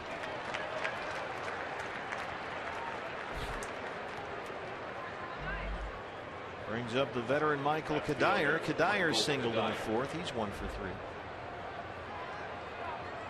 3. David said during spring training, before he started the minor league rehab process, that when he came back from his Tommy John surgery, he wanted to be counted on to go 1, 2, even 3 days in a row. He wants to get right back to where he was before. No kid gloves here. Because as he said, it's just not fair to the other guys in that bullpen when they need a day. And you're not throwing all that much. That's not the way it should go here. He wants to be counted on as a guy who can be in there any game, any situation. Right center, backs up AJ, still on it, and he runs it down. Boy, Bob, if I had $1 for every time we've seen Pollock do that in this series, I'd have like $5-6. He's got that great closing speed. Occasionally, being a center fielder, you can get fooled by those line drives. You're not quite sure how far they're going to carry, but with that speed, he's always got in his back pocket. He can make up for any mistakes in judgment and still catch up to the ball. Got those deep corners here in left center and right center, and A.J. Pollock can get to almost every inch out there. Here's Flores, who homered his last time up. One of 4 Met homers today off Josh Clementer.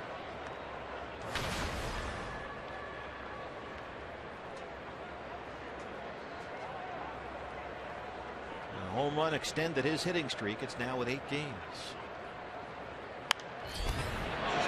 Popped up, foul ground. Let's see if Goldie has room. 2 down. Diamondbacks in the bottom of the 8th inning will have Goldschmidt, Peralta, Lamb 3, 4, and 5.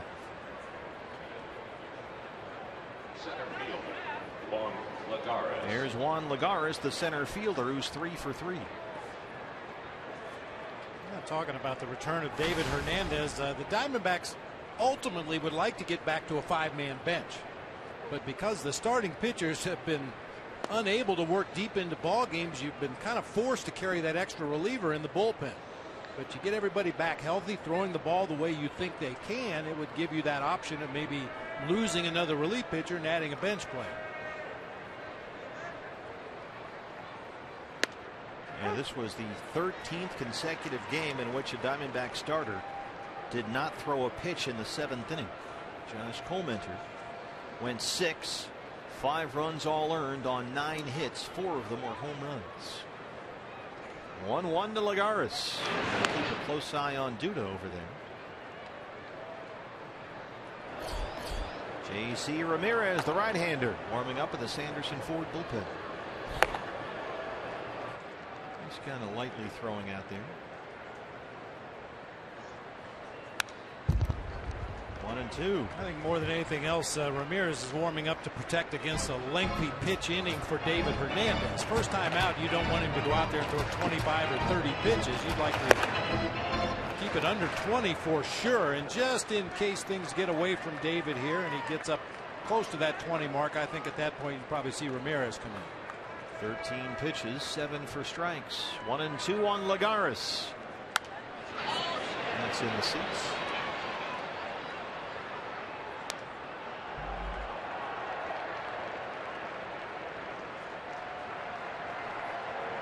Well, Lagares 2 hits last night, including a home run. 3 for 3 so far today. See if David can get a punch out here and end this comeback appearance in style. 1-2. Got him. David Hernandez, welcome back. He had a walk to Duda to lead off the inning. You got Kadire, you got Flores, and he strikes out Lagares. David Hernandez is back. Diamondbacks trailing 5-3.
post-game show, Diamondbacks Live. Now, Joe, David Hernandez, I'm sure he'll circle this date, June 7th, 2015. Very special day, making it back on this mound here at Chase Field. I can only imagine what his emotions must be like right now. First hitter, definitely some butterflies, but after he got that first out, you could see his pitches just got that much sharper. We'll break them down and show you exactly how good he's feeling right now. He ended it with a strikeout, and the D-backs heart of the order up next. Guys, we'll send it back to you. Yeah, you're right, Jody. A critical moment there for David Hernandez, and he came through with flying colors, and the Diamondbacks able to keep it a 5-3 ball game. Now they've got DeGrom out of there, and here's Hansel Robles to lead off the 8th inning against Goldie. So you've got the heart of the order here, and DeGrom gone. Goldie, Peralta, and Lamb 3, 4, and 5. Goldie singled and scored his last time up. He walked in the 3rd.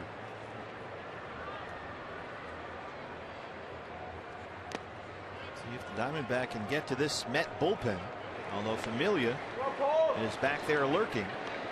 Robles pitching for the 3rd time in this series. He pitched Thursday in the opener, threw 2 pitches. He pitched last night and threw 5 pitches. He in fact issued an intentional walk to Goldie last night, the 8th inning. Reaches out and lifts that one to short right. Granderson coming up.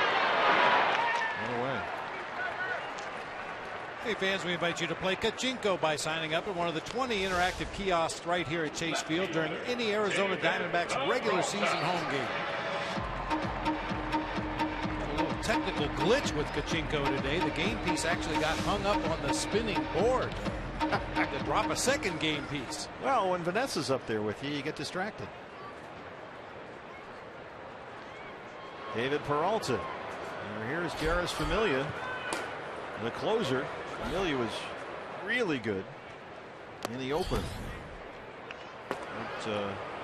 Only got a 5-out save, his 16th of the year, and a walk and 2 strikeouts.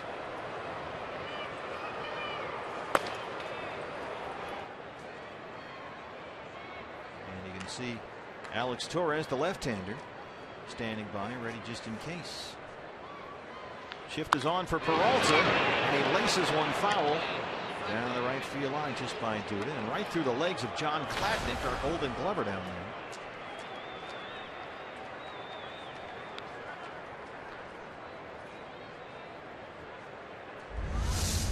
See John here, right? Oh, 5-hole. Low to high, John. Low to high. Start with the glove low. You can always come up. Gary Gagne down the left field line. Our Golden Glovers today. He might be related to DeGrom. A little bit, yeah.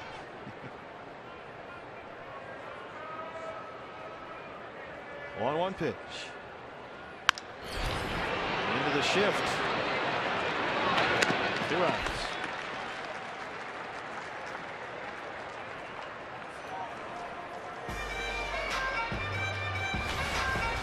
Arizona Diamondbacks baseball is presented by Sanderson Ford.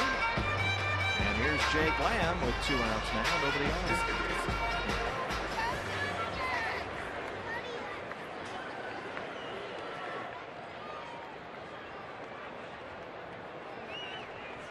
As far as the Mets, they do something a little different than the Diamondbacks here, Bob. They've got Campbell, the 3rd baseman, playing shallow right field.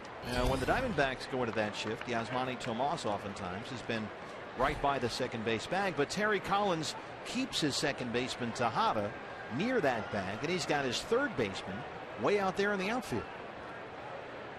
Well, you would assume that the 3rd baseman Campbell probably has, if not the best, one of the best throwing arms on the infield. So you give him the long toss from shallow right field, and also this only puts one guy out of position, the 3rd baseman.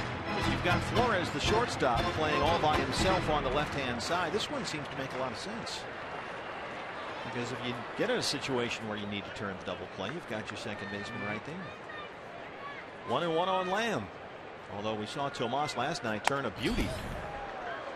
95 from Robles. It's a ball and 2 strikes. I'm not sure if there's anything that Tomas cannot do so far. I mean, stuck him out there in right field for his first start in a long time out in right field. He made a great running catch. Put him on the second base side of the infield in a defensive shift. He ends up turning a double play like a natural second baseman. Maybe he can pitch. You never know. Watch him turn two with the shift on here last night. He's at second base. Tomas. He got close to the bag and started shuffling his feet, so he was ready to hit that bag with either foot depending on where the throw was. Got off a strong relay on to Goldie to complete the double play. Did a beautiful job. And the day off today, Yasmani Tomas. 2-2 still on Lamb. And he's still looking for his first hit since his return. Last night, Jake's first big league game since April 18th, coming off that stress reaction in his left foot.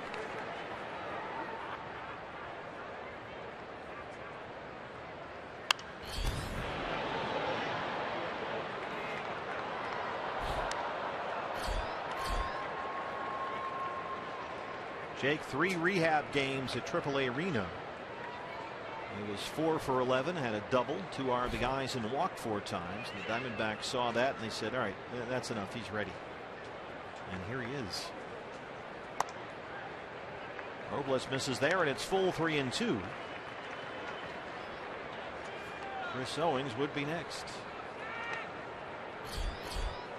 CO an RBI single his last time up.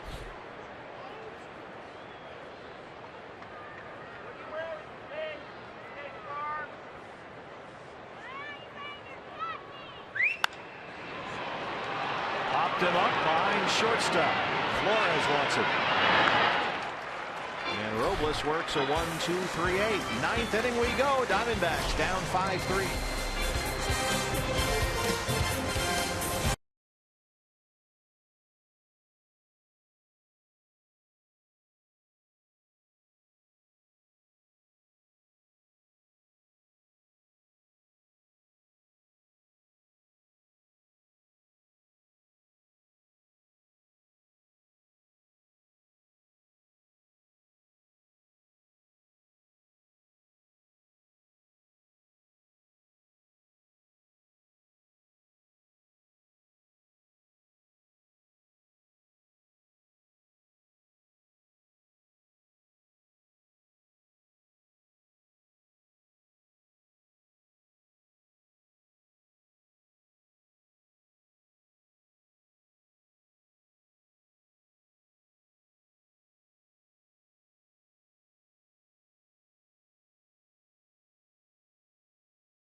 The Cox Gig Life high-speed highlights. 4 Met home runs off Josh Colmenter today, but the D-backs have hung in, and they trail at 5-3 as we start the 9th. J.C. Ramirez, the big right-hander, will work to the lower third of the Met order. Eric Campbell, Kevin Plawecki in the pitcher spot. 7, 8, 9. Campbell has one of the 4 homers, a 2-run shot in the second. His second this season.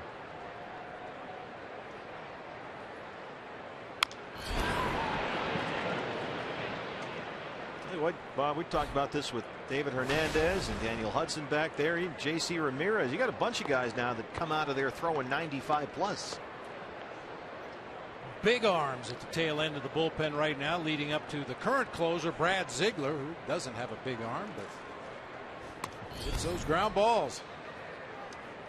Yeah, there was a heat map floated out by big Met fan Mark Simon out there on the internet, and showing the location of where Brad Ziegler throws his pitches. Everything's down, down, down. It's all blue up north, and then right at the bottom of the zone, a whole bunch of red. Campbell drops that one in front of Peralta. He's 2 for 4. Leadoff man aboard. Hey, fans, bring the whole family down here to the ballpark this summer. You can use the D-backs value pack for only $19.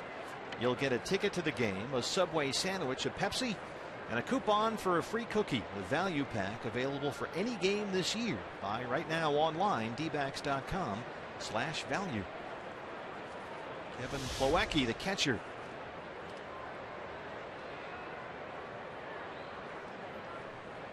Pitcher spot is up next. Daryl Siciliani is in the on-deck circle, the left-hand hitter. He will hit for Robles, so it looks like we'll see Familia maybe in the ninth.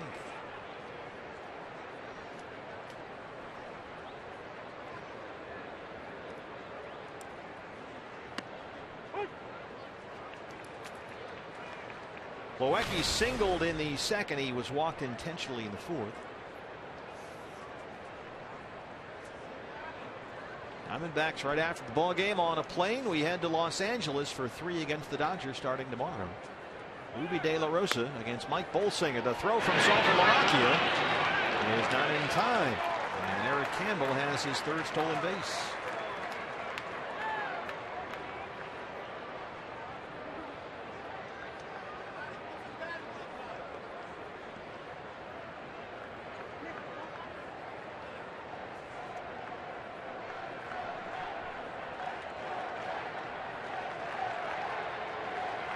First time in a couple of days, you can hear some Met fans. And Diamondback fans reacting to the Met fans.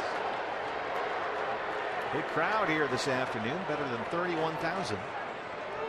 Some of them, just a few in orange and blue down there behind the New York dugout first base side. Starting to get a little chirpy.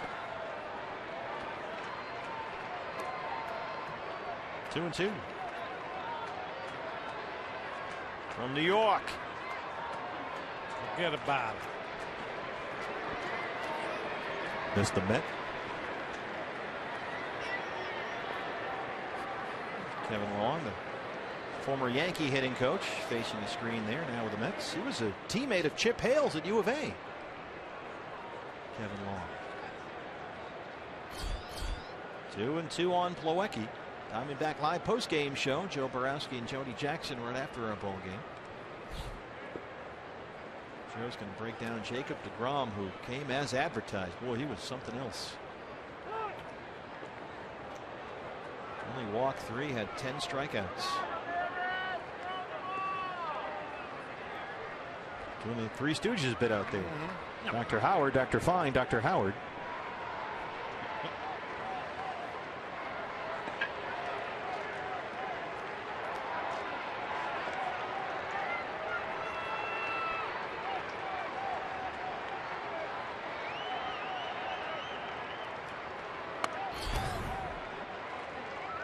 Three and 2.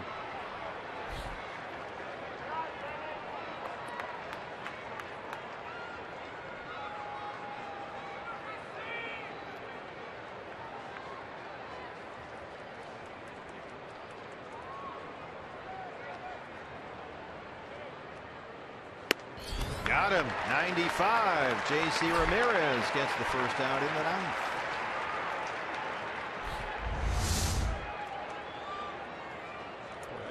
Low gas right there. 95 down below the knees, but too close to the strike zone to take. Came up empty. Number 1, Daryl Siciliani. So one away with Campbell at second. Daryl Siciliani will hit for the pitcher.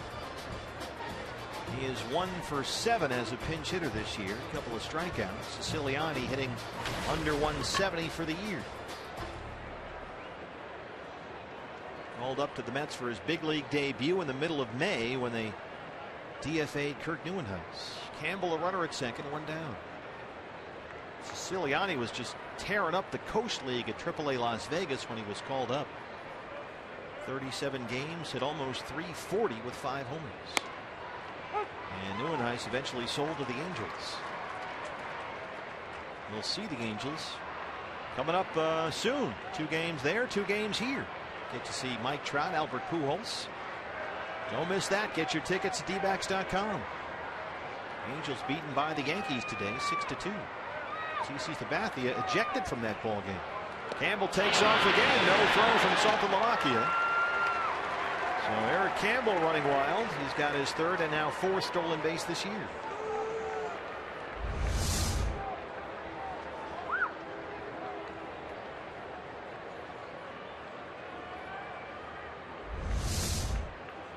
Two on Siciliani.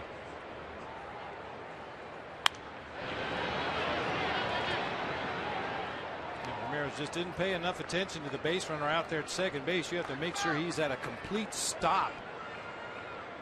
He was edging off the bag out there at second, and when Ramirez turned his back to the bag at second and delivered the ball home, Campbell was able to get a huge jump, and now at third base with only one out in the inning. Diamondbacks infield in with the toes on the grass. That's a ball, 1-2. Siciliani, a good example of how long it actually takes to develop big league baseball players, how much of a minor league apprenticeship is really involved. He was a fourth-round pick in '09. He's the first player from that Met draft class to reach the majors. And this bounces through for an RBI single. 6-3 New York as Campbell comes around to score.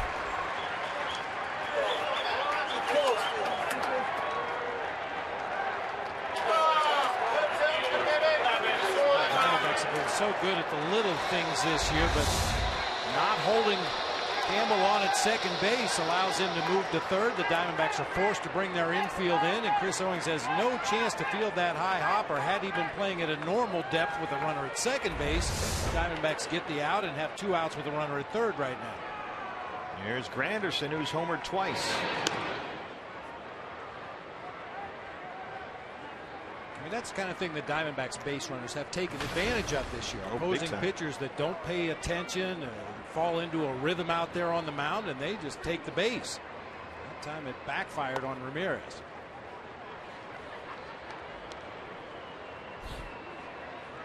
I mean, a 2-run deficit, you feel like a bloop and a blast. We can tie this ball game up and send it into extra innings, but that third run makes it a different ball game completely. Now you need to get 2 runners on and have somebody hit 1 out. 1-0 to Granderson. Ramirez going to slow things down with Siciliani over at first.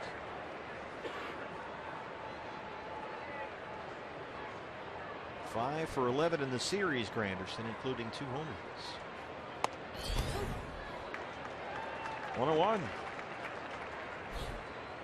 Granderson didn't hit much at all in April, just 1 home run the first month of the year, only 6 RBIs. But then last month, the power started to show up. He hit 5 homers in May. And he's now up to 8 for the season. And 20 last year. Swing and a miss there. It's 1-2.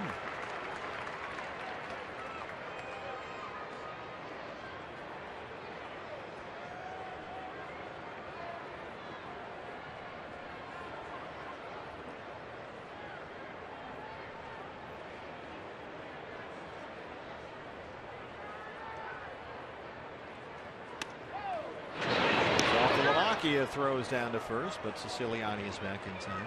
Saltalamacchia trying to throw out Siciliani. There's a joke in there somewhere. I don't know what it is, though. I'll let you search for it. We got a long road trip ahead. I'm going to conserve energy. 3 at Dodger Stadium, 3 in San Francisco, then back to LA for 2 in Anaheim. And then the Angels come here. 2-2 pitch.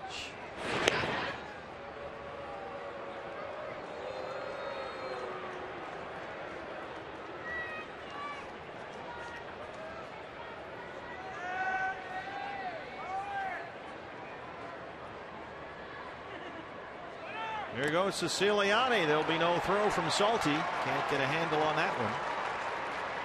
And that's the 3rd net stolen base in this half inning.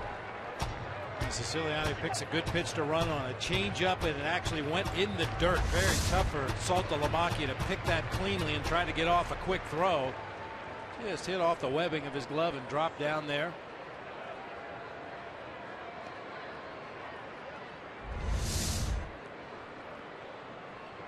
So Daryl Siciliani in at second.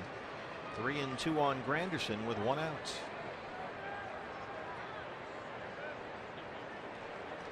Tejada on deck. Duda behind him.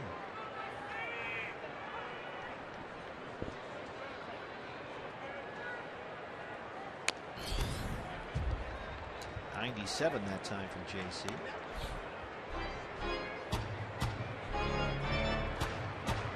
Mets fans hoping Granderson can be the bat that they're looking for. Start cranking up the power. He's certainly done that today with a pair of homers.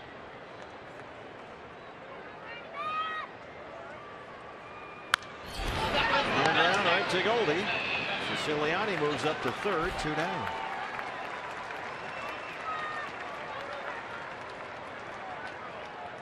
Brings up Tejada. Their hottest hitter, Ruben Tejada. Riding a 9-game hitting streak, but he's 0 for 4 today.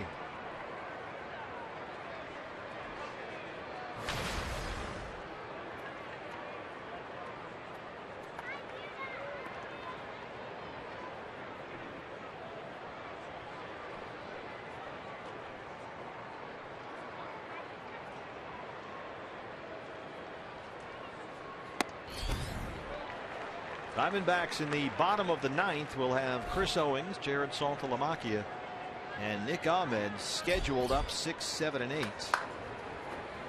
against what I'm sure will be Jared's familiar.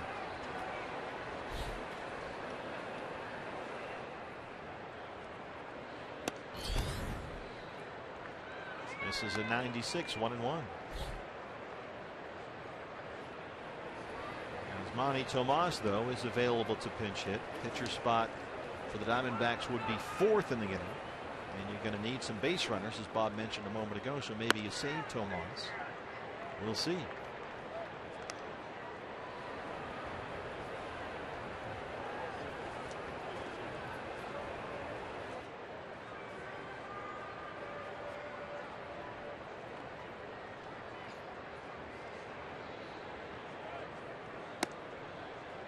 Ramirez behind 3-1. You don't need to see Duda come up here in this inning, as he could launch one out of here.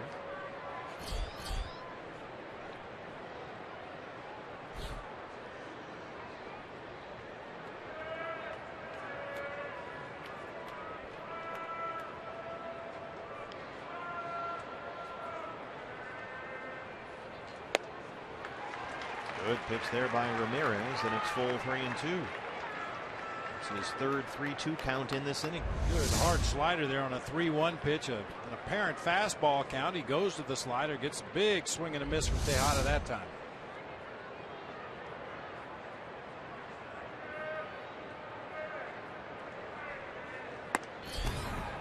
Walked him. Does not get the call from Jeff Kellogg, and Duda will hit with 2 on and 2 outs.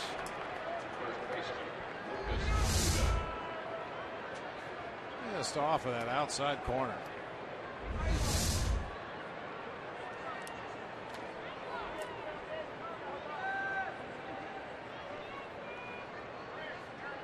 Siciliani at third. Tejada at first, 2 outs, and Lucas Duda steps in. He walked his last time up. He is 1 for 15 in the series.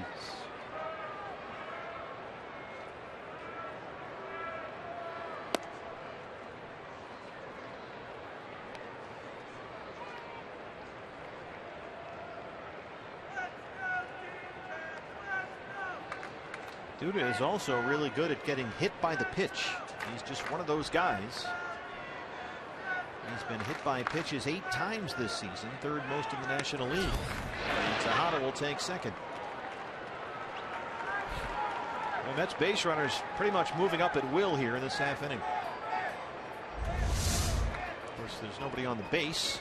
Now they're just conceding this stolen base right here. There was a play on. Jared Saltalamacchia let the infielders know that he was not going to make a throw to second base. So then you want your defenders to hold their position and not break to cover the bag.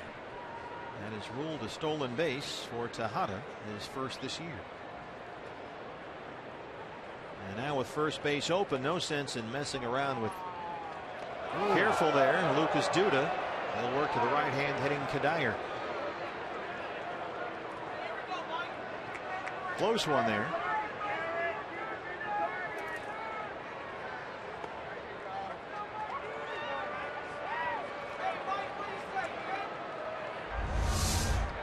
Pitching coaches usually tell guys on an intentional walk, they want you to throw about a 75% fastball. Chest high to the catcher, over in the other batter's box.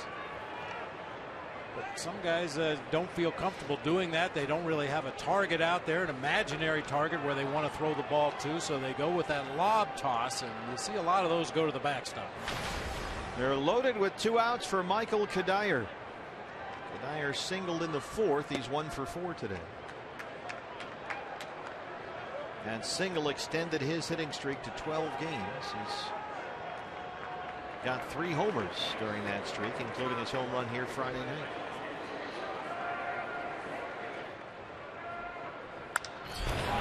Skies one behind the bag at second. Shallow center now. Pollock's under it. And the Mets leave him loaded. We go to the home half of the 9th. It's a 6-3 ball game at Chase.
Play of the game, former Wildcat and Arizona resident Amy Van Dyken was on hand to throw out the ceremonial first pitch as part of Disabilities Awareness Day today at Chase Field. I had the chance to talk with the 6-time Olympic gold medalist about the journey she's had. Over a year ago, yesterday, she was paralyzed from the waist down on an ATV accident, but Amy hasn't let that rob her of her positive spirit. In fact, the Olympian is stronger than ever, and you can catch that interview in its entirety at FoxSportsArizona.com. Amy, truly an inspiration. It's an interview you definitely want to see. D-backs trail at 6-3. Jairus Familia, the closer, on for the Mets. Chris Owings, Jared Saltalamacchia, and Nick Ahmed. The scheduled hitters in the Diamondback 9th. They've been out hit 11-5. They need 3 runs here. As a matter of fact, the Diamondbacks have been out hit 41-28 in this series. If the score stands away, you still take a split away, even though you got out hit by 13. We've talked about that climb up Mount 500 5 times since April 24th, the last time the Diamondbacks were at 500. They've come within 1 game of getting back there, and so far they've gone 0 for 5. And this is their 6th attempt. Lagares backs up, and runs it down. The Gold Glove center fielder for New York, 1 away. He plays really shallow all the time because he's so good at going back on balls like that, and that time it almost burned him. Actually kind of came in at jab step before turning and sprinting straight out toward that center field wall. Reaches up, makes a nice running catch.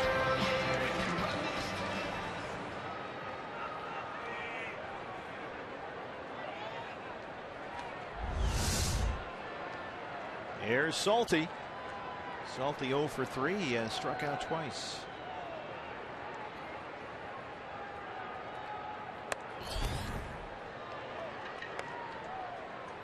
Familia, a big guy who throws hard. That's pretty much what you need to know.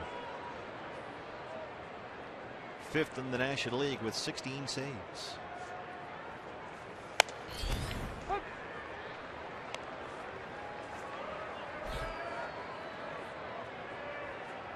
And he can go multiple innings. We saw that on Thursday. Rolled away from the shift. How about this play by Flores? Wilmer Flores. The question has been the range. They love the bat, but is he really a big league everyday shortstop? Can he get to balls? Hit to either side? Well, so far the answer is yes. 5 steps and a dive. Still has time to get to his feet and throw out Saltalamacchi at first base. Pretty good range on that play. They've been somewhat non-committal in terms of Flores as being the quote-unquote the guy moving forward here at shortstop. I thought maybe they'd move him to third base at some point, but for now he's the everyday guy out there. Ahmed is the hitter now with 2 outs in the 9th, and Yasmani Tomas on deck.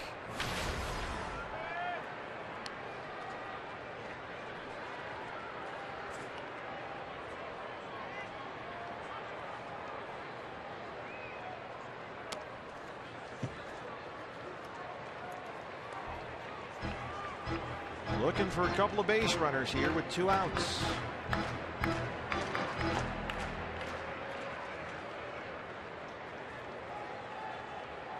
This is a big win for the Mets if they hang on. They've lost 11 of their last 13 road games.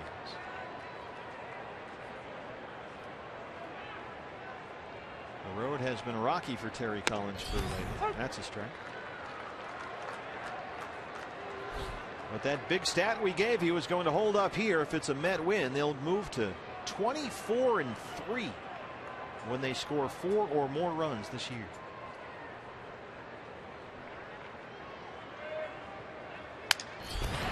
Little roller. Campbell has it at third. And the Mets salvage a split. Diamondbacks lose this one. The 6-3 to final. Not able to overcome the 4 home runs given up by Josh Colmenter. 6th time this season the Diamondbacks have had an opportunity to get back to 500. They're 0-6. Pirates, the Dodgers, the Padres, the Cubs, the Cardinals, and now the Mets have denied the Diamondbacks that 500 mark. And they fall back to 26-28, 2 below 500. Much more from Chase Field coming up right after this.